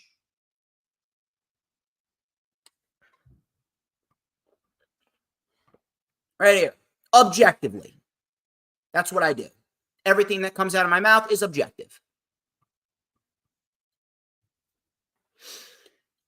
Let's talk about Raw. Raw wasn't terrible. I'm going to be quite honest with you. WWE TV, I don't want to say it was bad, but WWE TV this week, it honestly felt like they were in the mindset of, all right, let's just get to Fastlane already. It honestly came off like they were running on autopilot. They were just phoning it in this week. Was it horrible? Was it completely unbearable? Was it a waste of time? I wouldn't necessarily say it was completely horrible, Raw and SmackDown. Raw was clearly better, but in the end, this week on WWE TV, it legitimately felt like they were phoning it in, and it felt like they were just operating with the mentality of, all right, let's just get through this week, and let's just get to Fastlane. So, Raw started off with Nia Jax and Shayna Baszler. They were supposed to have a match. They were brawling back and forth. They brawled into the ring. All of a sudden, Raquel Rodriguez came out to the ring. She brawled with Nia. She accidentally big-booted Shayna Baszler in the face. Rhea Ripley then came out, and she went after Nia. And she then delivered a riptide to one of the security individuals. It was a four-way brawl. She took the mic and said, "Mommy is back on Monday Night Raw, and I got something else to handle. Judgment Day. Get out here. We need to talk." So Dominic and Damian then came out, and Rhea Ripley was talking to Dom and Damian. She said she wasn't happy. She said that there's no true leader in the Judgment Day. She said there was no true leader in the Judgment Day. However, we all have our own responsibilities, right? Rhea Ripley then said, "I left that responsibility to you, Priest. I go and you can't handle the job. Finn is out injured for this week. You're not medically cleared. And Dom lost his NXT North American Championship at No Mercy. You were supposed to be there to help. Now we have a Cody and Jay problem. They don't fear us. You can't ever do anything about it." Priest then said, "You're not necessarily saying anything that I don't already know. When push comes to shove, I will push harder. Screw Cody Rhodes, screw Jey Uso, and anyone who says that the Judgment Day is having problems, screw them. I'm not trying to point fingers, Mommy, but where's Dom Dom's title? I mean, he already has his title back, so ultimately, him losing the title was for nothing. Him losing the title was completely irrelevant. As a matter of fact, he should have retained the title at No Mercy." So Rhea looked at Dom. She wasn't happy. She goes, "I'm your mommy. That makes you my puppy. You have a rematch with Trick Williams. If you don't come home to me with that championship, then don't bother coming home." Now, obviously, that ended well for Dominic because now he's a two-time NXT North American champion, even though he shouldn't be. Jey Uso then came out. Jey Uso said that Rhea Ripley has bigger balls than Roman Reigns ever had. Priest then said that he was tired of Jey opening his mouth. Dom then told Priest to back off. Dom then took the mic. Fans booed. This just overly piped-in crowd reaction for Dominic Mysterio. Dom then said, "Damian, I'm going to take care of this. I'll take care of Jey." Crowd chanted, "Whoop his ass" to Jey. We had a super kick by Jey. JD McDonough then attacked. Dom and JD then attacked with Priest joining in. Out came Cody Rhodes. Cody and Jey then took out Dom and JD. They stood tall. And then Adam Pearce came out and made it official. Cody Rhodes and Jey Uso versus Finn Balor and Damian Priest for the Undisputed Tag Team titles at Fastlane. This was really a nothing segment. Really a nothing segment. No substance whatsoever. The only reason why this match is on the show was because you're not going to leave Jey Uso and Cody Rhodes off of the show in a wrestling capacity. And on top of that, this should absolutely result in JD McDonough helping the Judgment Day retain again, and JD McDonough finally becomes a full-fledged member of the Judgment Day. I really don't understand what they're waiting on. JD McDonough has legitimately done every single thing that he's been asked for. He helped him win the tag team titles. He helped him retain the tag team titles. He's helped Dominic Mysterio on more than one occasion, and Rhea Ripley is starting to warm up to him. So in the end, JD McDonough, he should be a full-fledged member of the Judgment Day if he helps them retain tonight, right? There's no reason why Cody and Jey should even be in the conversation of winning the titles. Judgment Day just won the titles. Why would you take the titles off of Judgment Day when there's a mega tag team match waiting for them at WrestleMania 40 next year with DIY? That should be the end game. Judgment Day, DIY tag team titles, WrestleMania. Speaking of tag teams, the tag team division seems to be going through a renaissance here. The Alpha Academy took on Imperium. This was a decent little match right here. We had Kaiser with a basement dropkick to Gable. Big clothesline by Vinci. Gable then fought back with a German suplex to Kaiser. tagged Otis, and he lit up Kaiser. Big discus lariat, back elbow, and a big Beal. World's strongest slam on Vinci. Caterpillar connects by Otis on Kaiser. Otis then, he got cross-bodied by Kaiser. Vinci tripped up Otis on the top rope, and Kaiser with a crossbody on Otis to the floor. Gable then took out Vinci. Kaiser with a running enziguri, and Kaiser gets the win. And I'm glad Imperium won. I'm glad Imperium won because they have been doing nothing but losing 90% of their matches this year. So I'm happy that Imperium won, and I hope that they continue to win. They should continue to win. I'm sick and tired of Imperium always looking like bums, while Gunther is the one that looks like the killer. Bronson Reed. He took on Cedric Alexander. First time we've seen Cedric Alexander in the last century. I can't even remember the last time when we saw him. Cedric tried for the early advantage. Cedric actually looked decent here in the early goings. Missile dropkick, tope suicida, and a tope con hero by Cedric on Reed. Very nicely done. Cedric then with a neuralizer on Bronson Reed. That got a 2 count. Reed then with a big crossbody, running senton, and the tsunami splash. I am glad that Bronson Reed is continuing to win. He should absolutely be a contender for Gunther going into Crown Jewel in Saudi Arabia next month. Cedric Alexander, on the other hand, he is all but gone. Adam Pearce, he moderated a contract signing with Tommaso Ciampa and Gunther. Gunther is the best thing on WWE TV outside of LA Knight. Gunther is doing phenomenal work.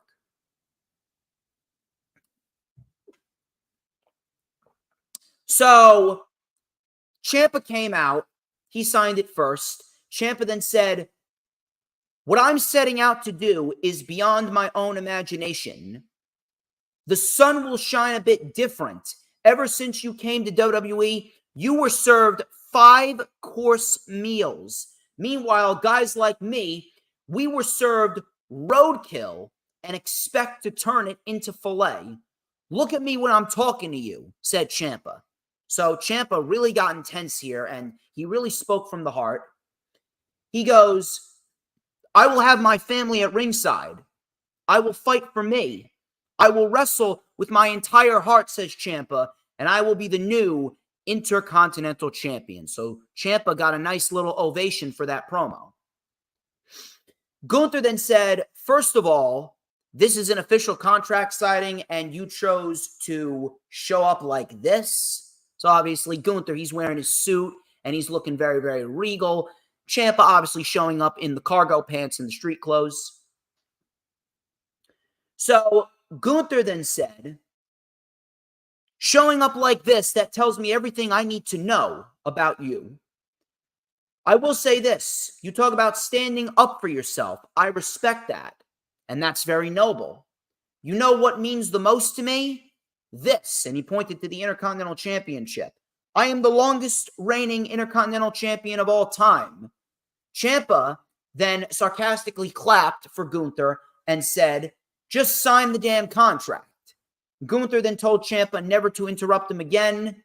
"You said, after you lose, you can go home, hug your family real tight, and keep dreaming, because this is the closest you will ever get to this championship." Gunther then signed the contract. Ciampa then challenged Gunther tonight instead of next week on Raw. And Adam Pearce made it official. Ciampa and Gunther then got into a brawl. Ciampa then threw an announce chair, one of those rolling announce chairs, at Gunther's face, and then locked in the Sicilian stretch, and Gunther retreated. First of all, I want to throw out some praise. This segment was great, and they have done an excellent job at making every single title defense that Gunther wrestles. They've been making every single title defense feel important. Every single title defense feels like it means something, and every single opponent that he runs through feels like they are enhanced just by being in the ring with him. This segment was excellent. Excellent, excellent, excellent stuff. But I need to ask, why exactly is this match being booked for Raw? Why is this match being booked for Raw when in reality, this match is a pay-per-view match if I've ever seen one? Why is it that this match, and probably almost, I would say 80 to 85% of Gunther's title defenses, why is it that 80 to 85% of Gunther's title defenses have been on regular weekly television? Gunther has only been on pay-per-view 3 times this year, defending the championship. I'm sorry, but that is a problem. There is absolutely no excuse whatsoever why you should be putting Gunther's championship title defenses on Raw. Gunther and Gable should have been booked for Payback. Gunther and Gable should have been booked for SummerSlam. Gunther and who else he faced for the Intercontinental Championship? Gunther and Braun Strowman, you could have put that match on the Royal Rumble. Gunther and Rey Mysterio, last year, you could have put that on Crown Jewel. Gunther and Ricochet, you could have put that on pay-per-view. Gunther and Ciampa should have been on pay-per-view. Gunther and Ciampa should have been on the show tonight. There is no excuse why this match is not on pay-per-view. At this rate, it is becoming quite pathetic. WWE has a pay-per-view almost every single month. Why are you focusing on trying to build up Raw and SmackDown when in reality you should be focusing on making your pay-per-views the best possible shows that you could possibly make them? I understand you want to make Raw feel a little bit more important, but there are other ways to do that rather than wasting a pay-per-view match for free on TV. Absolutely no excuse. The fact that Gunther and Ciampa were not booked for tonight, that is a sin unto itself. Inexcusable. Xavier Woods, he took on Ivar of the Viking Raiders. Eric is still out injured. So Woods, he ended up taking on Ivar, and Woods and Ivar, they put on a decent little match right here. Not bad whatsoever. Not as good as the match with Kofi Kingston, but it was a decent little match right here. Ivar is actually putting together a nice set of singles matches for himself, I will admit. So we had a big missile dropkick off the barricade by Woods, sending Ivar right into the LED board on the ringside apron. Coming back from commercial, Woods then hoisted Ivar up. Death Valley driver for a 2, and it was very well done. Ivar then with a big slam. He went up to the middle rope. Woods then tried for a powerbomb, but Ivar squashed him. We had a big splash by Ivar, but he missed. Woods then with the backwoods, the small package, and Woods ended up getting the win. Ivar then attacked. Kofi Kingston then came out to help, but Ivar took out Kofi with a Tiger Bomb onto Woods, and then Ivar went up to the top rope, and Ivar with a picture-perfect moonsault soaring through the air onto both members of the New Day. I think Woods got the worst of that because he was crushed. Ivar, I'm going to throw it out there, Ivar has a better moonsault than Charlotte Flair. Charlotte can't even do a crossbody right. I don't really know why Ivar had to take the loss, but, that's just me. Next week, we actually have Kofi and Ivar in a Viking Rules match, so that should be interesting. That should be fun. We'll see what happens there. But Ivar, he's putting together some decent matches for himself. He's been on a nice hot streak, I have to admit. Who knew Ivar had this in him? Michael Cole, he interviewed Seth Rollins. Did Michael Cole.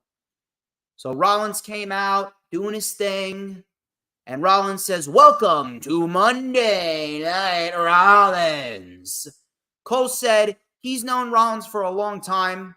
He said that Rollins used to be looked at as a puppet, a manipulator, a little Easter egg towards CM Punk right there. So Michael Cole asked Rollins, "Why did you accept the match with Shinsuke Nakamura? Why would you throw your livelihood away, your back is hanging on by a thread. Why would you put yourself through this? Rollins then got a bit more serious. He got a bit more serious, and he stopped with the smiling, he stopped with the laughing, he stopped with the dancing, and he got very, very somber. It was a serious look on his face, and he talked about how he doesn't know how to put it into words. He goes, "How long have you been a commentator, Michael Cole?" Michael Cole said, 26 years. "And how many shows have you missed?" 2. 2 shows in 26 years. That's impressive. You're addicted to this, Michael. You need this. You love it. That's what it's like for me in this ring. I have a responsibility. This ring has given me everything. It's given me my life. It's given me food on my table. It's how I met my wife. It's why I have a baby girl. And when you're world champion, that all gets amplified," said Rollins. "If this is my last ride, the only thing that matters is that I left it all in this ring.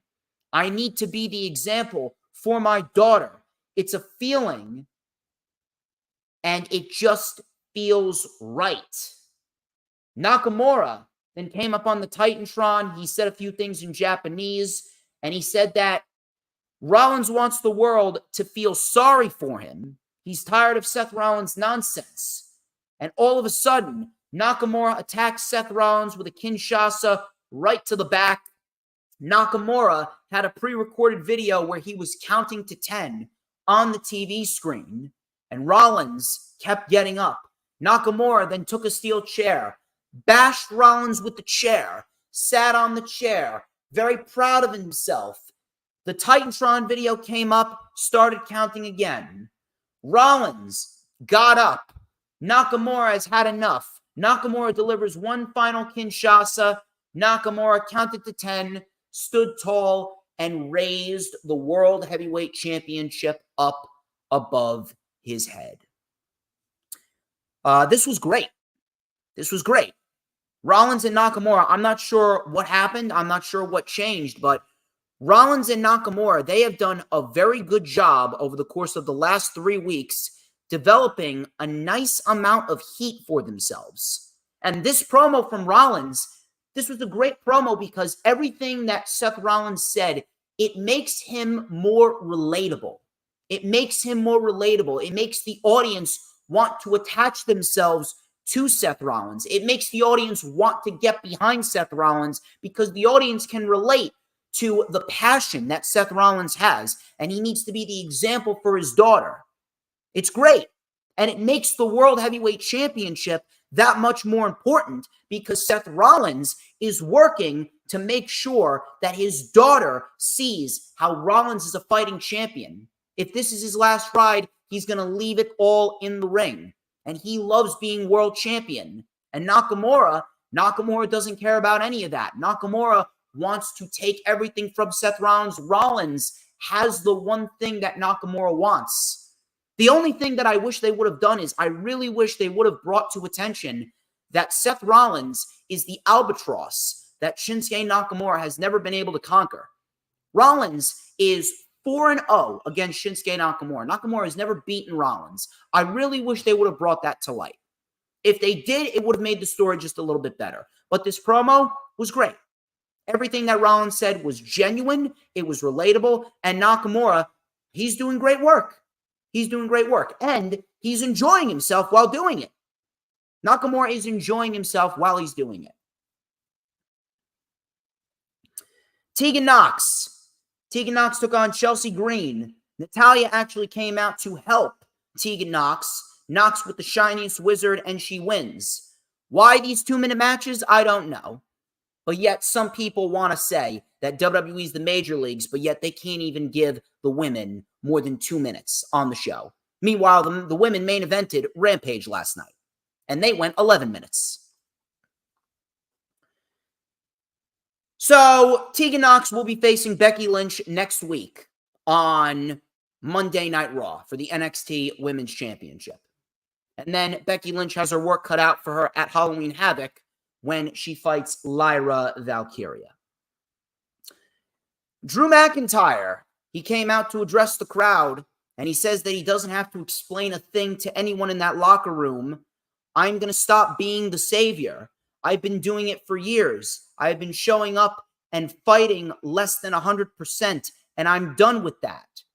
All of you in that locker room are a bunch of hypocrites. Cody is trying to clean up his mess. Forgiveness, when Jey Uso comes on in, it's weakness, said Drew McIntyre, not strength.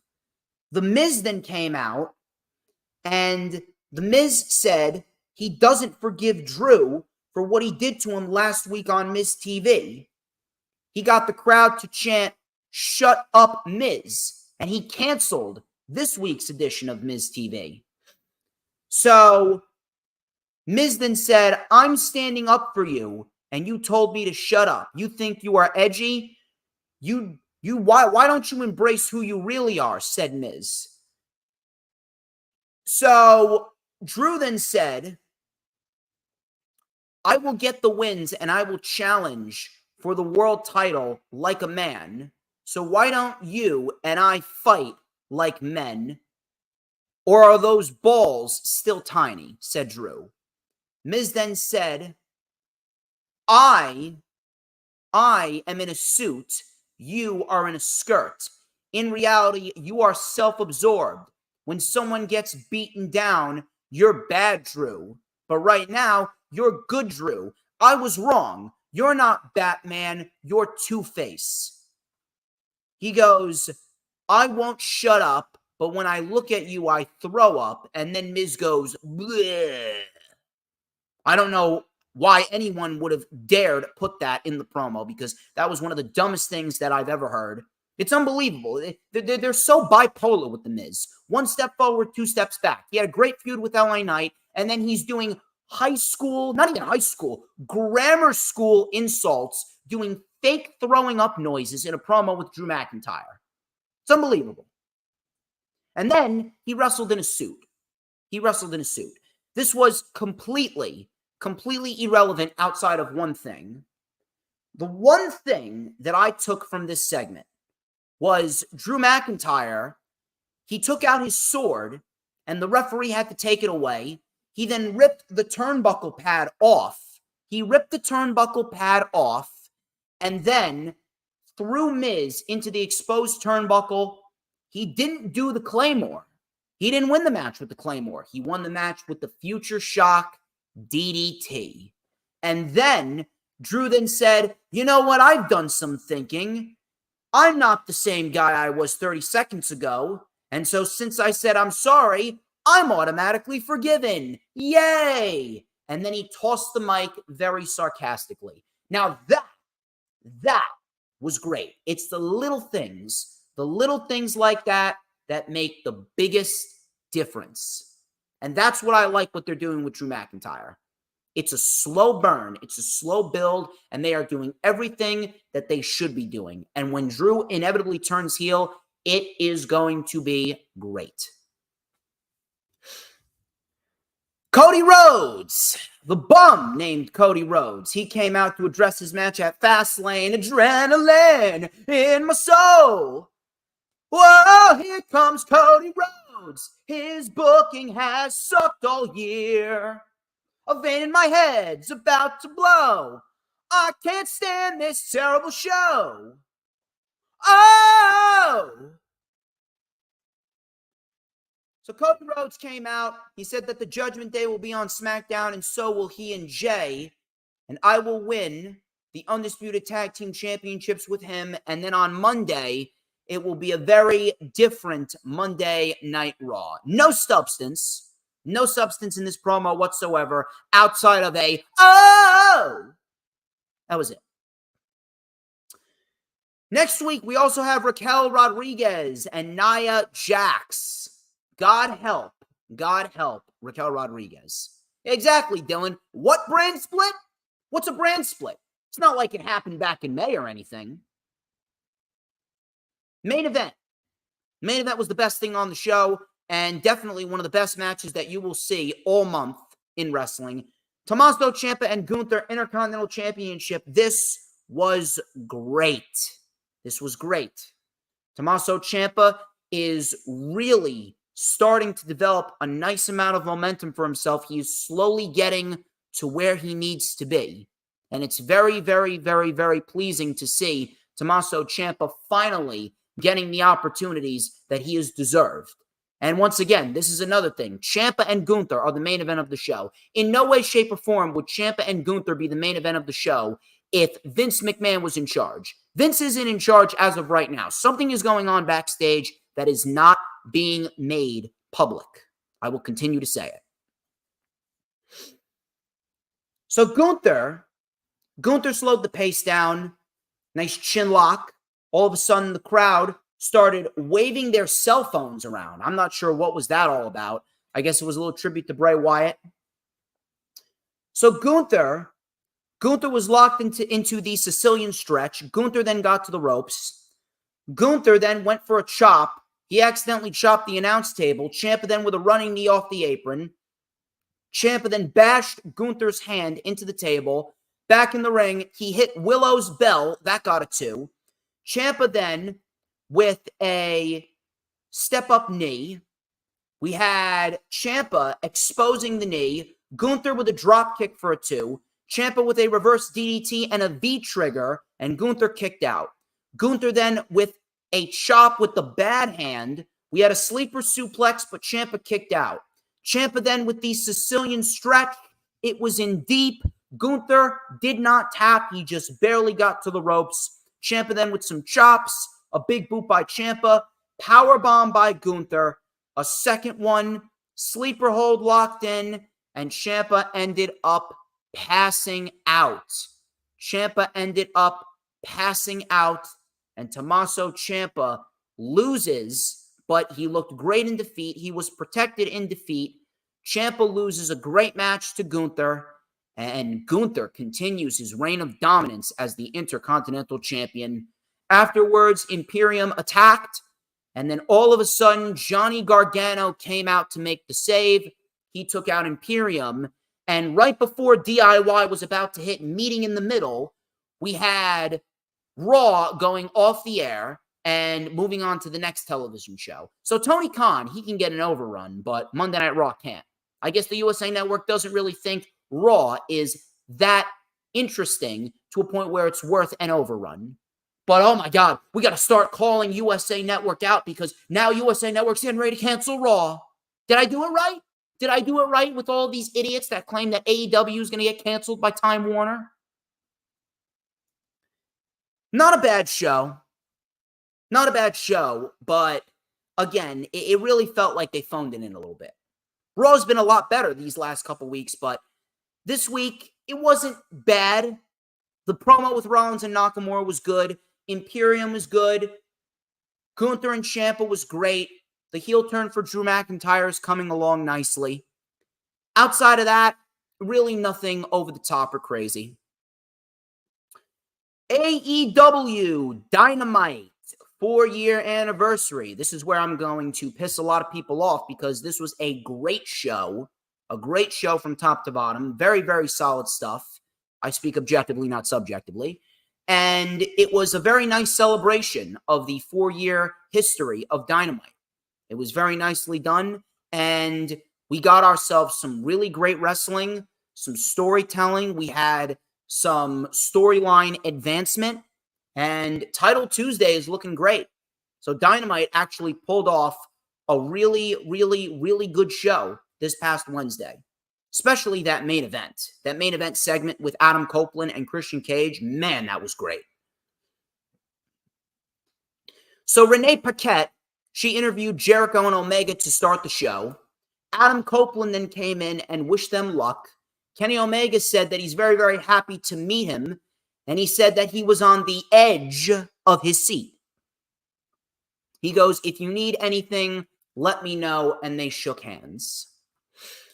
The opening contest of the show was Rey Fenix and Nick Jackson for the AEW International Championship, and man, Nick Jackson and Rey Fenix absolutely killed it. This was a rematch. I believe it was from episode number 9 of AEW Dynamite towards the end of November, I believe, when Rey Fenix and Nick Jackson went one-on-one, and it was one hell of a show between those two.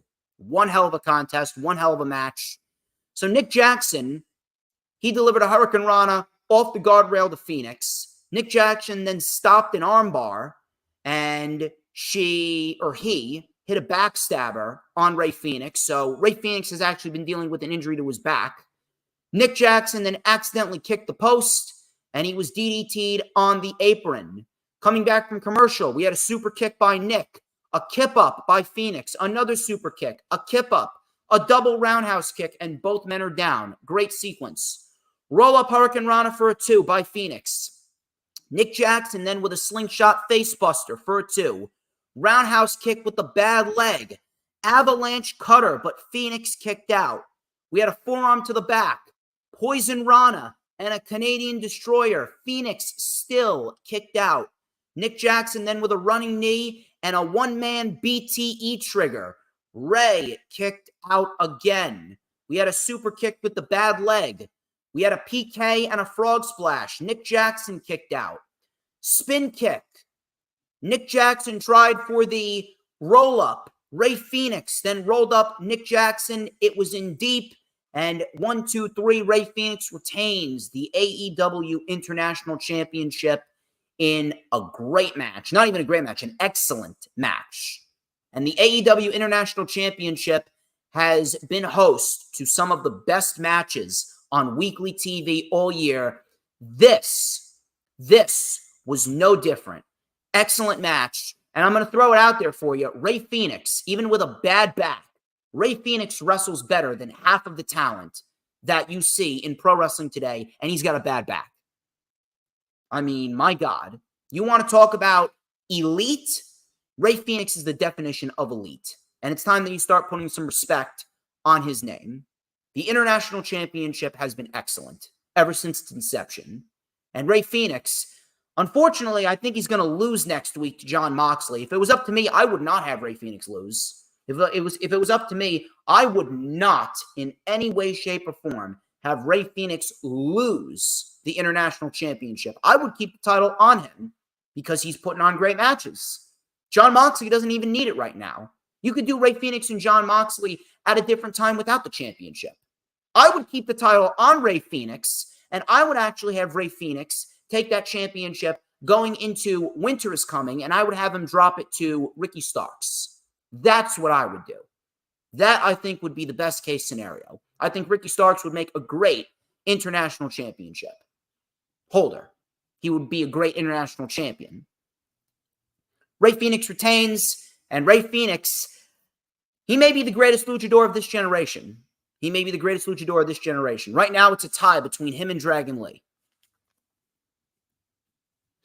We had Adam Cole. Adam Cole. He paid a visit to Roderick Strong. He was in a hospital gown in his own house, wearing a neck brace, and he got Adam Cole a scooter, did Roderick Strong. So they were scooting around, they were having a good time. Roderick Strong needed Adam Cole to move some furniture.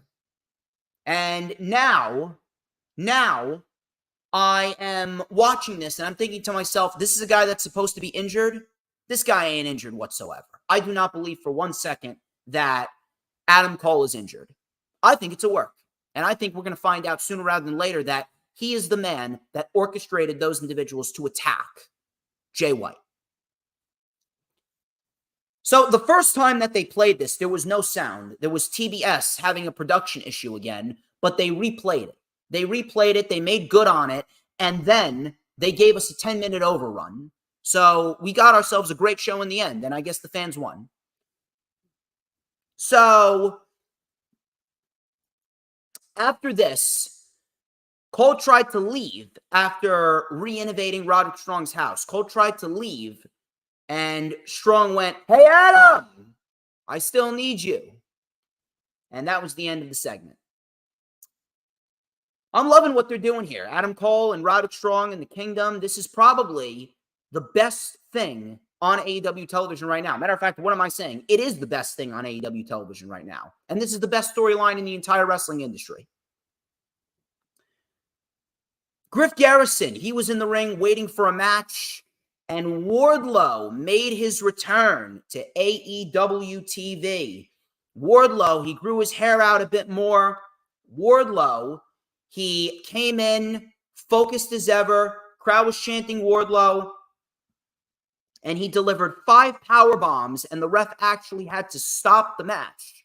Wardlow then left through the crowd. Now, I'm not sure what this means. I don't know if this means that Wardlow is going to go heel. I think that a heel turn would do wonders for Wardlow, but is it too little too late? It may very well be. I honestly believe that the best case scenario for Wardlow is Wardlow reforms with MJF, Shawn Spears, and FTR. The Pinnacle reforms, and we get the Pinnacle taking on either Bullet Club Gold, or we get the Pinnacle taking on Adam Cole's faction, who I believe is going to be the Kingdom, Roderick Strong, and a returning Kyle O'Reilly. If anything, if that's our blood and guts match going into next year, if that is our blood and guts match going into blood and guts next year, that is going to be one hell of a match. That is going to be one hell of a contest, and I'm very much looking forward to it. I think that that is going to be a fantastic show for both of those factions, if that's the case. And then if you want to, you can build up another feud with MJF and Wardlow, this time with Wardlow as the heel and MJF as the babyface. I don't know. Other than that, I really don't see where Wardlow fits in to AEW TV. If anything, he should be on Ring of Honor. Put him on Ring of Honor and have him fight for the Ring of Honor World Championship. He would do great as the Ring of Honor World Champion. But either way, the Pinnacle taking on Adam Cole's faction, that would probably be the best case scenario for Wardlow. Outside of that, I really don't know what you do with Wardlow. And if Wardlow was to go to WWE, I would not be opposed to it. I would not be opposed to it because I think that Wardlow would actually favor better in WWE. I don't know what happened, but Tony Khan clearly did not book Wardlow right. He should have never lost the TNT Championship in his first reign. Wardlow should have been the longest reigning TNT champion in AEW history. And then he should have dropped that championship to Luchasaurus and Christian Cage when the time was right. Wardlow should not have lost that championship. So, moving on here, we have another match here with The Acclaimed and Daddy Ass. They took on Kip Sabian, The Butcher, and The Blade. This was for the AEW World Trios Championships. Pretty standard match right here. Really nothing of substance, really nothing to go back and rewatch. I'm glad that the Acclaimed are wrestling on a weekly basis, and I'm glad that the Acclaimed are developing the Trios Championships as coveted championships, and they're going out there and defending them. I have no problem with that, and I think that the Acclaimed are going to really take those championships to the next level if they give them some legit story. I do believe that at Full Gear, we should get the Acclaimed versus the Mogul Embassy, and the Mogul Embassy are going to take those championships. If not at Full Gear, I guess you can save it for the first ever Dynamite of 2024 if you want to go down that route. But either way, the Mogul Embassy would be a great faction to take the championships off the Acclaimed. Them or the Blackpool Combat Club. I would actually love to see Rey Fenix beat Jon Moxley next week on Title Tuesday, and we get Moxley, Claudio, and Yuta taking on the Acclaimed and Daddy Ass for the AEW World Trios Championships. That would be a great program. And we would see a serious side of the Acclaimed that we haven't seen in quite some time. The Acclaimed retain. RJ City, he was speaking to Tony Storm, and Tony Storm kept ranting how no one knows what it's like to live in the spotlight. Will I just wither away? RJ City says, "You're not even old." And Tony said, "I'm timeless." Timeless, Tony Storm. I didn't know that Crowbar was writing for AEW TV. I know that Crowbar right now, he is looking for his cut of the check. Tony Khan, you better give Crowbar a cut of the check if you're going to use Timeless on your television screen. Bullet Club Gold. Bullet Club Gold came out to address the crowd. Austin Gunn says, "Who's ready for story time with the Bang Bang Gang, baby?" He goes, "We are here to address the brown-haired kid." Colton said, "Oh yeah, the people's scumbag, the generational talent, and the greatest thing he could come up with was tofu." I actually agree with Colton there. I think MJF could have done a lot better. He goes, "You know you're about to suffocate when you try to breathe with the switchblade." Juice Robinson then called out MJF. He says that he is not a man, and MJF came out. He goes, "It appears the devil has arrived in Stockton, California." He goes, "We got an interesting trio making accusations. We got the Ass Boys and Juice Robinson, a.k.a. Talentless Taint. I think we're about to have one of the loudest dueling chants of all time. It's going to go like this: Ass Boys, Talentless Taint." And the crowd was chanting along with them. MJF goes, "See, I'm magic, guys." So he goes, "Let me tell you something. I've done a lot of terrible things. What makes you think I wouldn't be open and honest? I'm their scumbag." He goes, "I didn't attack Jay White, a.k.a. Tofu. If you don't want to talk, I got an idea. How about we have ourselves a little Stockton street fight?" MJF then took his shirt off. Bullet Club Gold then walked away. And I didn't really know why they did that, but apparently it was a ploy because Jay White came right from behind MJF, gave him a Blade Runner, took the championship. And Jay White held up the title and said, "Your games don't work here, Max. None of us believe a word that comes out of your mouth. If you say that you didn't do it, it may as well be a confession because we use our brains. MJF is a pathetic, dirty little liar, a gutless coward. We need an elite champion, and you are not him," said Jay White. He goes, "How about we settle this? Let's put it all on the line at Full Gear. MJF versus Switchblade Jay White for the AEW World Championship, and you will fail. And I'll lead by example. We got the words for you. 2 words for you, guns up." MJF said, "Well, I got 2 words for you. You're on." I like it. Tony Khan made the right decision. I have said one of the biggest issues with AEW and their pay-per-view builds is the fact that they do not announce matches well in advance. They always start piecing the pay-per-view together legitimately 2 to 3 weeks before the show. I'm sorry, I can't get behind that. But now we got the main event of Full Gear, which is how many weeks? 6 weeks away? 6 weeks, 7 weeks away. The main event of Full Gear is set. Full Gear is on November 18th, and we're barely through the first week in October. Barely through the first week in October, and we have our main event for Full Gear booked. Brilliant. Simple, effective, and it did exactly what it needed to do. And it's going to be a great match. It's going to be a great match. It's going to take Jay White to the next level, and it is a perfect scenario if they want to reveal who the masked men are. And I still believe it's going to be Adam Cole, Kyle O'Reilly, Roderick Strong, and the Kingdom. Moving on here, we got ourselves Chris Jericho and Kenny Omega. They took on Kyle Fletcher and Konosuke Takeshita. Kyle Fletcher, he replaced Sammy Guevara because Sammy Guevara, he had a concussion.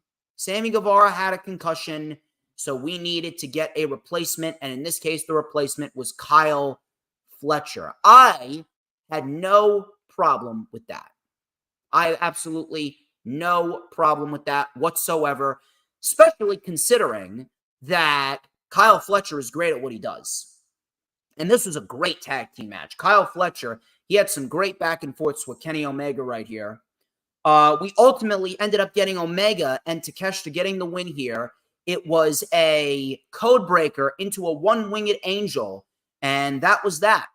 A great match right here. Great tag team match. Probably the best match on the show next to Rey Fenix and Nick Jackson.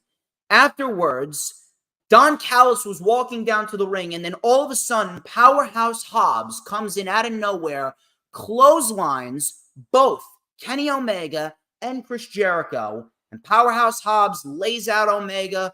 He uses a guardrail against Omega. They took duct tape Kenny Omega to the ropes. Don Callis then bashed a chair into Kenny Omega's head, and it dented the chair. Bashed the chair into Kenny Omega's head, denting the chair, and Kenny Omega then collapsed to the mat. Jericho tried to save him, but Hobbs hit him with the chair as well. It was a mugging. The crowd then started chanting, "F you, Don," and it was brilliant. Powerhouse Hobbs is a part of the Don Callis family. I think that is going to be a great reset for Hobbs. That is a great position for Hobbs to be in. Don Callis family, they're quickly becoming one of the most feared and one of the most legitimate factions in pro wrestling right now. Don Callis he's assembling himself a group of winners. And I'm very much looking forward to seeing what happens going into the future. I'm liking this. I am really, really, really liking this. And Powerhouse Hobbs, he's fighting Chris Jericho next week. That right there, that's going to be one hell of a test for Hobbs. That's going to be one hell of a test for Hobbs. And Hobbs, he is really, really going to be in a position where he is going to carry himself very well. Hobbs has done a great job this year. This year, he hasn't really been where he needs to be, Hobbs, but Hobbs has done a very good job carrying himself, and Hobbs has done a very good job at presenting himself. He probably had the best match of his AEW run with Miro back at All Out. So now that he's done with Miro, now that he's with Don Callis and the Don Callis family, this presents a great new opportunity for him. And the heat that Don Callis has is going to have a major effect on Hobbs. It's going to bring Hobbs up to the level where he needs to be. Who's to say he doesn't beat Chris Jericho next week? I'm liking it. Maybe the Don Callis family should be challenging for the Trios Championships. I wouldn't mind that. MJF, he tried to call Adam Cole, and it went to voicemail. And as the phone was ringing, the crowd was screaming, "Adam!" I don't know how he did it, but Roderick Strong got saying Adam Cole's name over with the AEW audience. It's brilliant. Sky Blue, she took on Timeless Toni Storm. Now, I'm not sure what's going on with Sky Blue, but you see that Sky Blue is actually starting to wear a little bit more black eyeliner. It looks like Sky Blue could very well be joining the House of Black. Maybe Julia Hart is forming herself a nice little women's faction. So maybe we have a House of Black women's faction, and maybe we're going to have ourselves the House of Black men's faction as well. So if House of Black starts recruiting more people, I would not mind that at all. So Sky Blue and Toni Storm, this was a pretty solid match. Toni Storm with the new character, and I'm liking it. Sky Blue ended up losing this match, but Sky Blue, I am enjoying the progression of Sky Blue, and Sky Blue continues to put on really solid matches with all of the major individuals that she steps into the ring with. Very, very, very, very, very nicely done stuff. I couldn't get the words out right there. Very nicely done stuff by Sky Blue. Very nice progression from an in-ring perspective. And Timeless Toni Storm, I don't know about you guys, but I think that Timeless Toni Storm would be a great candidate to win the TBS Championship from Chris Statlander. I think that Timeless Toni Storm could bring that TBS Championship up several notches. Toni Storm could actually make the TBS Championship even more prestigious than Chris Statlander is making it. So we'll see what happens. Adam Copeland coming out to Metalingus, and my God, is it a great thing to hear. Tony Schiavone then interviewed him. Copeland said that he was very happy. He wanted to talk to the people. He talked about his retirement, and he came out, and he wanted to stand here in an AEW ring, and I'm pretty sure the AEW World Championship would look good around my waist. Crowd was chanting for Adam.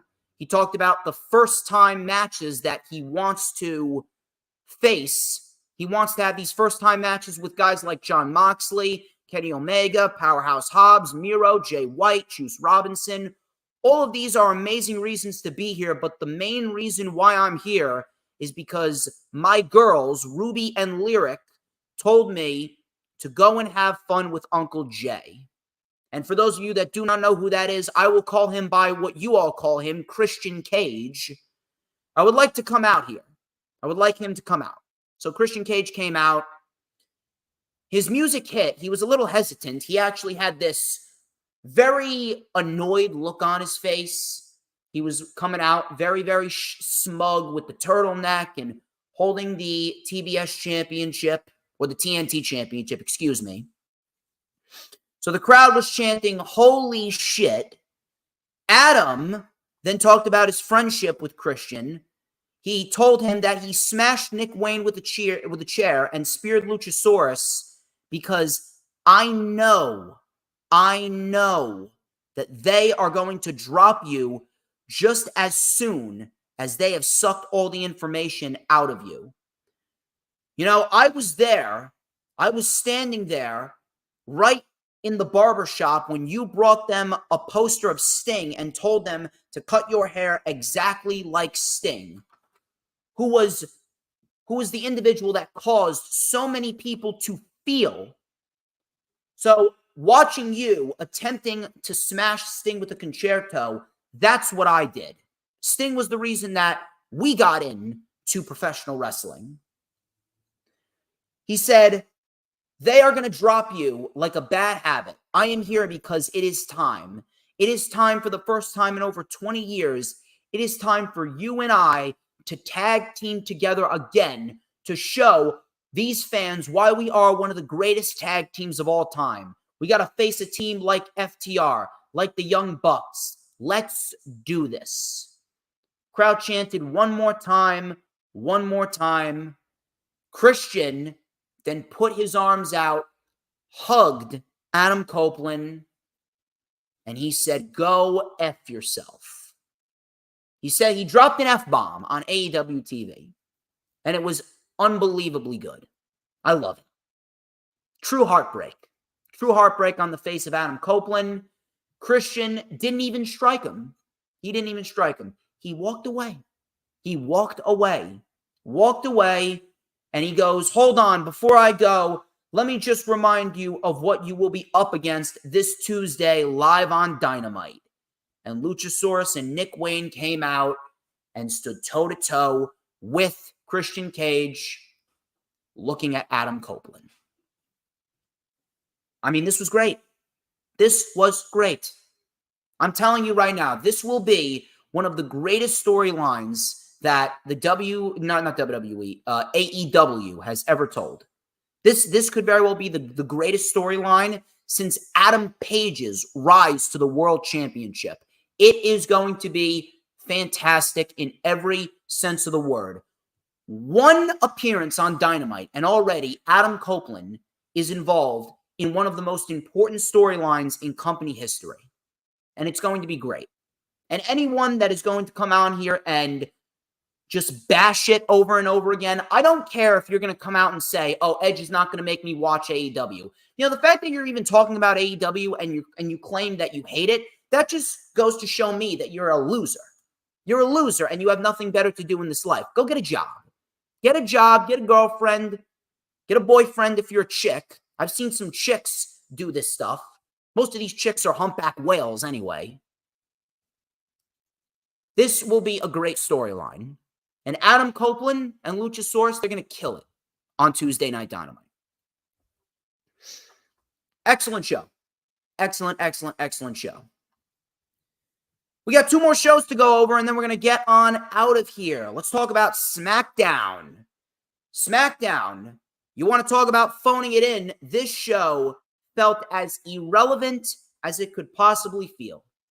The only thing that I was genuinely interested in was A, Dragon Lee's debut, and B, the fact that we could very well be going into either a feud or a partnership with the Judgment Day and the bloodline.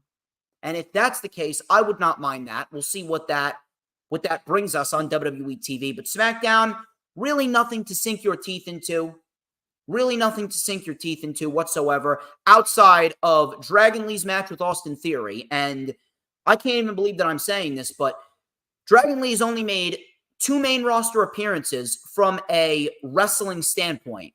2 main roster appearances from a wrestling standpoint, and already Dragon Lee is developing himself as perhaps one of the best aspects about WWE TV.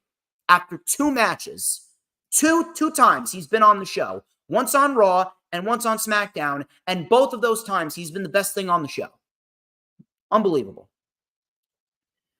So we had the megastar, LA Knight, kick off the show. He goes, "Let me talk to you." Paul Heyman then interrupted. Jimmy and Solo followed suit. Heyman says that he always has a habit of spotting the next big thing in the industry. And admittedly, I must admit that the next big megastar in this business is going to be LA Knight. And he goes, "That's to your credit, sir. You have earned my respect and my admiration." Fans then started chanting LA Knight. Heyman said, "Man, that really pisses me off." You know, I get pissed off too, Paul Heyman. I get pissed off at people that try and make it out to talk about the business of pro wrestling, the business of the business, try and talk about ratings, and they try and talk about finances, and they try and talk about money. They try and talk about protecting market shares. That's what pisses me off, because it makes people come off like idiots. You're wrestling fans. Focus on the content of the show rather than the business aspect of it. Unless you are an executive for WWE, you should not be concerned with ratings, finances, profits, revenue, or anything of that nature. You should not be concerned with attendance anyway. The ratings don't matter as it is. The ratings haven't mattered in years. The only thing that matters is if the networks are happy. And clearly, the network of USA is happy with Raw. And they're going to be happy with SmackDown as well. And on top of that, Time Warner, Warner Brothers Discovery, they are happy with AEW. Ratings have not mattered in years. And if you think that they matter, if anyone thinks that they matter, Jay, you are delusional. You are completely delusional. And I'll probably be saying that to Jay Leto next Thursday on World of Wrestling. So he goes, "My condolences, because now the bloodline has got to do something about it." Knight then said, "It's a wise move to put some respect on my name, but hold on, let me check my receipt. I didn't buy any of your BS." So Jimmy Uso says, "You ain't making it to Fastlane." John Cena then came out. He stood alongside LA Knight. Jimmy and Solo then backed off. And Knight then said, "Oh yeah, you didn't have any permission from your tribal chief in order to come out here." So I'm thinking, said LA Knight, "I'm thinking about tonight, and I'm thinking me and you tonight, so I can punt your ass to the moon, and you'll find out whose game is it, with everybody saying LA Knight, yeah." So that was pretty much that. That was the opening segment. Simple, sweet, really nothing over the top. And we're building towards the tag team match tonight at Fastlane. That was that. Moving on here, we went into a tag team match with Charlotte Flair and Asuka taking on Damage Control. The match was fine. I'm not going to sit here and tell you that it was a god-awful match. I've seen worse, but if you're going to tell me that this match had really anything to sink your teeth into, I mean, you're lying to yourself. The match wasn't bad from an in-ring standpoint, but from a substance standpoint, the match did not have anything that excited anyone. And the only reason why the crowd was loud is because the majority of WWE fans, especially in 2023, the majority of WWE fans operate with the IQ of a fruit fly. The majority of WWE fans operate with the IQ of this mug right here. This mug has a higher IQ than all of those WWE fans in the arena last night combined. WWE fans will legitimately get behind anything because they are conditioned to sit in those seats and accept mediocrity. That's just how it is. The only thing that really came out of this match was the fact that Charlotte got the win. Charlotte got the win with natural selection over Bayley, and that actually gives me some hope. That gives me hope for tonight that Io Sky is going to retain, which she should. I don't really understand why Io Sky would not retain the WWE Women's Championship over Charlotte and Asuka. Now, we'll see what happens when we get Charlotte and Io one-on-one.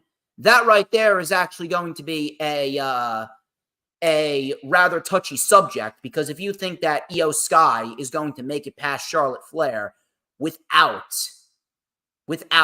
any troubles whatsoever, I mean, you are out of your mind. If Io Sky, I would be dead shocked right now. If we get Io Sky and Charlotte, because you know it's coming, when we get Io Sky and Charlotte, I would be dead shocked if Io Sky is able to get away with the Women's Championship. She should. She should. We should be building towards Io versus Bayley at WrestleMania. Bayley would be a good candidate to win the Women's Royal Rumble next year. But I don't think that that's going to happen, unfortunately. But at least for tonight, I think we'll be able to breathe a sigh of relief, because if Charlotte got the win last night on SmackDown, Io is not going to be losing tonight. We had a little segment in the back with Uso, Solo Sikoa, and Paul Heyman. They walked into a locker room, and Jimmy said, "It looks like you're in the wrong locker room. It was the Judgment Day." And the Judgment Day said, "No, we're exactly where we need to be," said Finn Balor.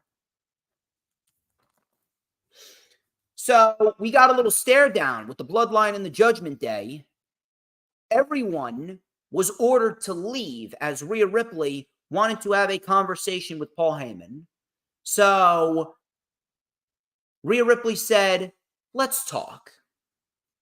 So that became a story going on throughout the course of the rest of the show. Bobby Lashley took on Rey Mysterio. Typical big man, little man match. We had the Latino World Order and the Street Profits getting involved as well. And the Latino World Order, specifically Joaquin Wilde and Cruz del Toro, was taken out by the Street Profits. They were sent into the stairs, and they were knocked out injured. This gave Rey Mysterio the opportunity to dive over the top rope onto the pile. Back in the ring, Bobby Lashley hit Rey Mysterio with a spear to win the match 1-2-3. Why did Rey Mysterio lose? Why exactly did Rey Mysterio have to lose this? Stupid. Another stupid decision. I really don't understand why WWE continues to have champions lose. Rey Mysterio is the United States champion. He should not be losing any matches whatsoever until he loses the championship. If you wanted to set up a new opponent for Rey Mysterio, when you wanted to put Bobby Lashley in there, why didn't you just put Bobby Lashley against Joaquin Wilde or Cruz del Toro? Because then Bobby Lashley would be winning matches, and then he gets a championship match. That's called logic. That's called the right creative booking. That's called good business. But you see, when it comes to WWE, they don't know how to conduct good business from a creative standpoint and a financial standpoint at the same time. Financially, they'll always be fine. But from a creative standpoint, their creative will never match their finances. I speak objectively, not subjectively. So it was stated later on in the show that Cruz and Joaquin Wilde are injured, and Rey Mysterio is making a phone call. Rey Mysterio will be making a phone call. If I'm going to be quite honest with you, I would not mind if it's Dragon Lee. PW Insider is saying that it's Carlito. I think Carlito would be great. I think I think it would be a massive pop. But if you're asking me, I would much rather see Dragon Lee in that position, because Dragon Lee, he has so much, and I mean so much potential to be tapped into. And if you really want to push Dragon Lee as a top-tier aspect on WWE TV, he would be the perfect candidate to team with Santos and Rey Mysterio tonight. I don't know why Rey Mysterio lost. Well, actually, I do know why Rey Mysterio lost, because WWE is creatively incapable of building up a genuine challenger for a championship to a point where they need to have Bobby Lashley pin the United States champion just to get a shot at him at a later date.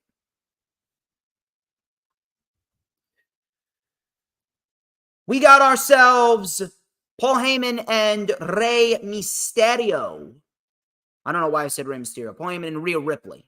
I'm still on Rey Mysterio. Paul Heyman and Rhea Ripley.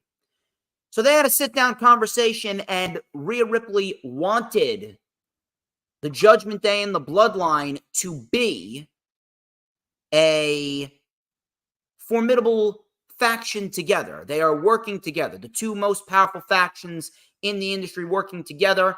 And obviously this has something to do with their match tonight with the Bloodline and Cena and LA Knight. And then you got Cody and Jay taking on the Judgment Day. So the Bloodline will probably help the Judgment Day in their match against Cody and Jay. And then the Judgment Day will help the Bloodline in their match against Cena and LA Knight.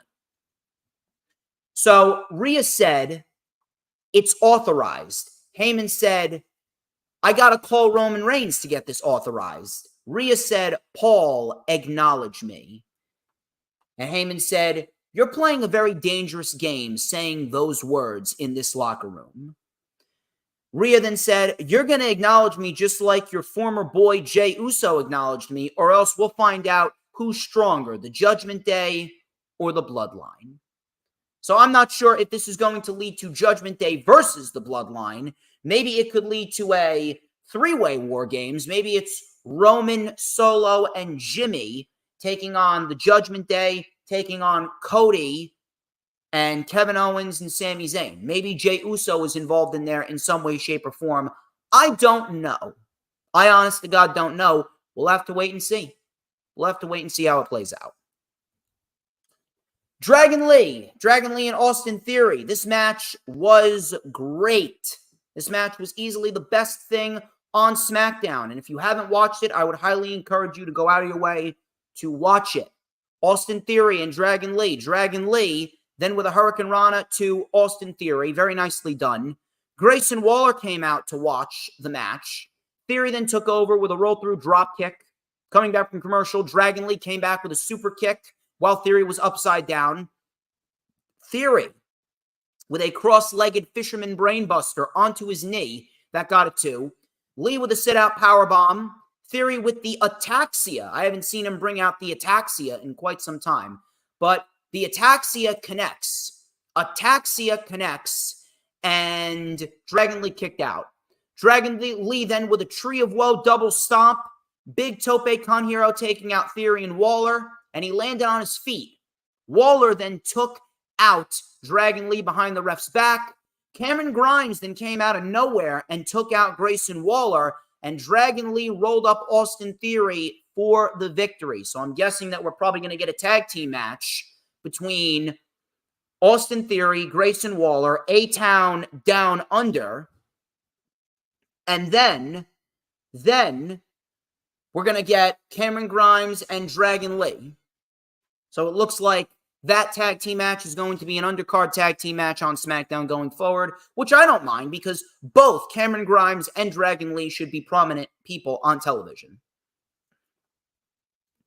Next week, Triple H is making a special appearance on SmackDown, and we also have the Brawling Brutes taking on Pretty Deadly. Pretty Deadly is back in action. Jimmy Uso and LA Knight, this match ended in a DQ, which resulted in the Judgment Day coming out. They were standing toe-to-toe with each other, and they all swarmed LA Knight and John Cena. But then Jey Uso and Cody Rhodes came out, and that resulted in the babyfaces standing tall. And I can only imagine that this is resulting in the Judgment Day and the Bloodline helping each other out tonight at Fastlane. And yes, man, I know, Jeremy. I know Raj Giri is a complete moron, and I called him out on it. And he deserves to be called out on it. He does not deserve the air that we inhale. He should not be talking about pro wrestling. He does not know jack. Let me tell you something. If I was running this brand full-time and I've been around since 2011, he would be working for me. He would be editing my streams to make sure I look nice and pretty. Just throwing it out there. So that was SmackDown, a phoned-in show if I've ever seen one. Phoned in as phoned in could get.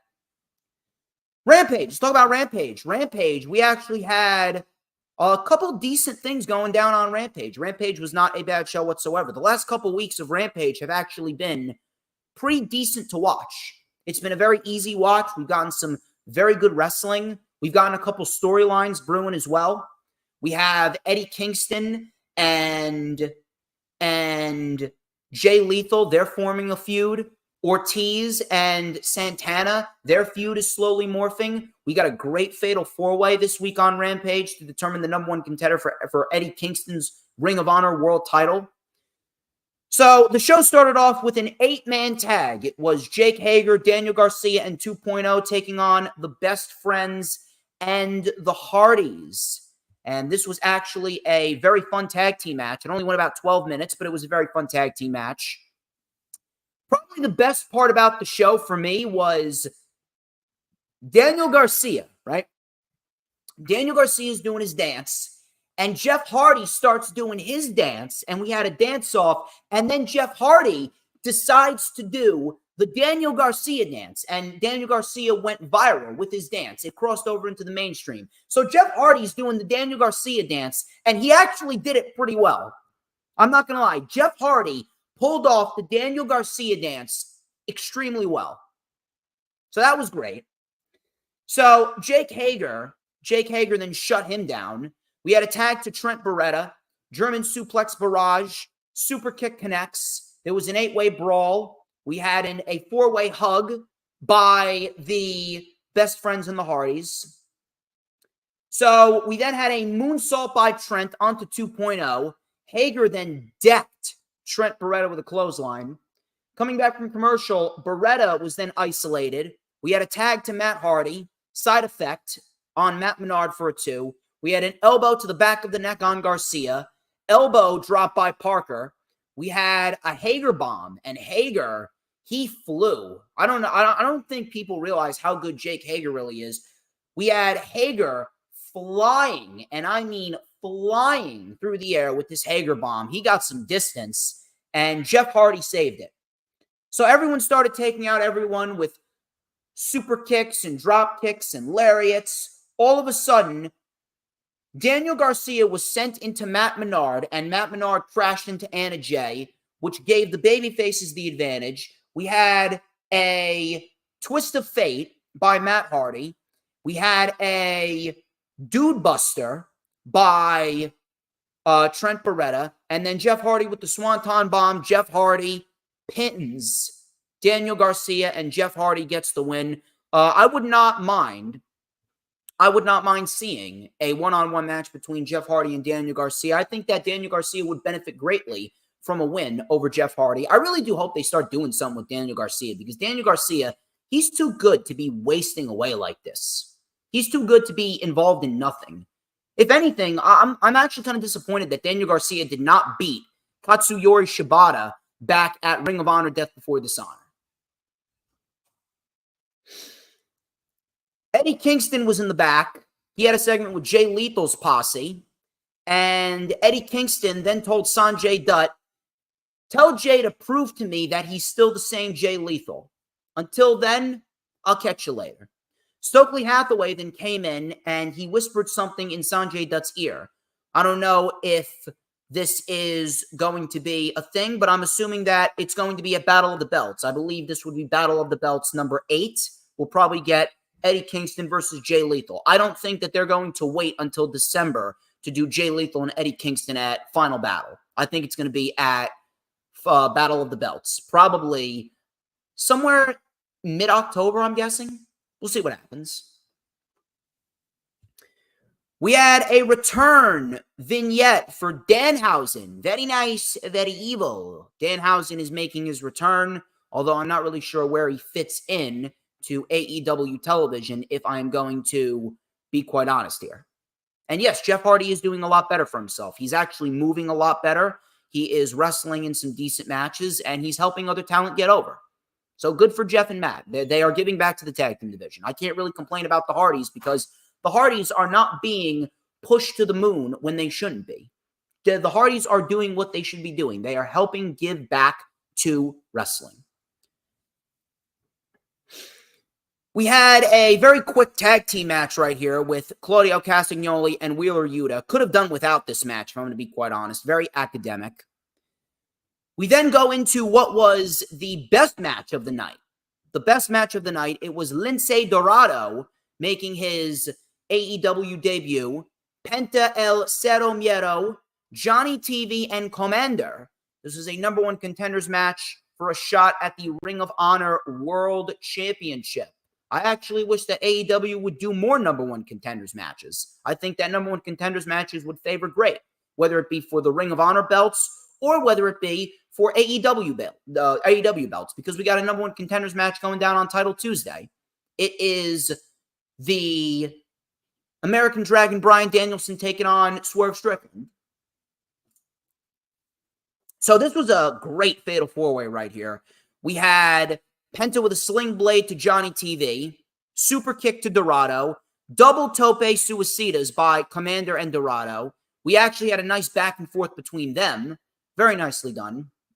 We had a diving crossbody by Penta taking out Johnny and a Canadian Destroyer. Penta then with a tope con hero onto the pile. And then Johnny TV with a shot that took out Penta on the ramp. Coming back from commercial, we had a swinging neck breaker by Johnny TV. Commander then was Hurricane Rana off the top rope by Lince. This was a great spot right here. So Commander and Lince Dorado were up on the top. Lince Dorado then with a Hurricane Rana to Commander off the top, and Commander was caught into a Hurricane Rana on Johnny TV. Absolutely fantastic. So that was probably one of the best spots of the match.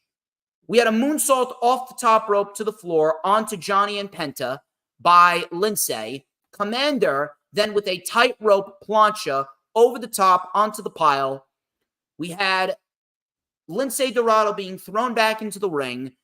Commander with a rope walk into a 450 splash, and Commander gets the shot tonight on Collision against Mr. Eddie Kingston for the Ring of Honor World Championship. And Eddie Kingston didn't do half bad for himself on commentary either. So I am very much looking forward to seeing what Eddie Kingston and Commander does. And I'm very, very happy that Eddie Kingston is getting this push. I actually think that Eddie Kingston and Commander are going to work very, very well together. And Eddie Kingston is going to do a lot for Commander. I'm glad that Eddie Kingston is getting this push, and I'm glad that they're putting Eddie Kingston in this scenario to kind of test himself against the younger generation of talent. He had a great match with Katsuyori Shibata. He had a damn good match with Rocky Romero, and he's going to have another one with Commander. I'm looking forward to it. Should be good. Ortiz. This was probably the second best thing on the show. Ortiz cut a promo on Mike Santana. He called out Mike Santana for not being a man. How people always looked up to you and you spit in their face, just like you spit in my face. You run from your problems. Karma took your one knee. I'm going to take the other one. I don't know about you. But I think that Ortiz and his promo ability right here, he really came off well. Really, really, really came off well. And Ortiz and Santana, I'm very much looking forward to when we actually get this match. I think that they should build a match to Full Gear. We need to see more of this. We're not getting enough. We need to see more of these promos between the two. And I would very much appreciate if we get Santana giving some clapback. It's a great work, shoot feud. God in heaven. Look at this. I don't even know what I'm doing right here. I'm knocking my own mic over. Just when I'm about to wrap up.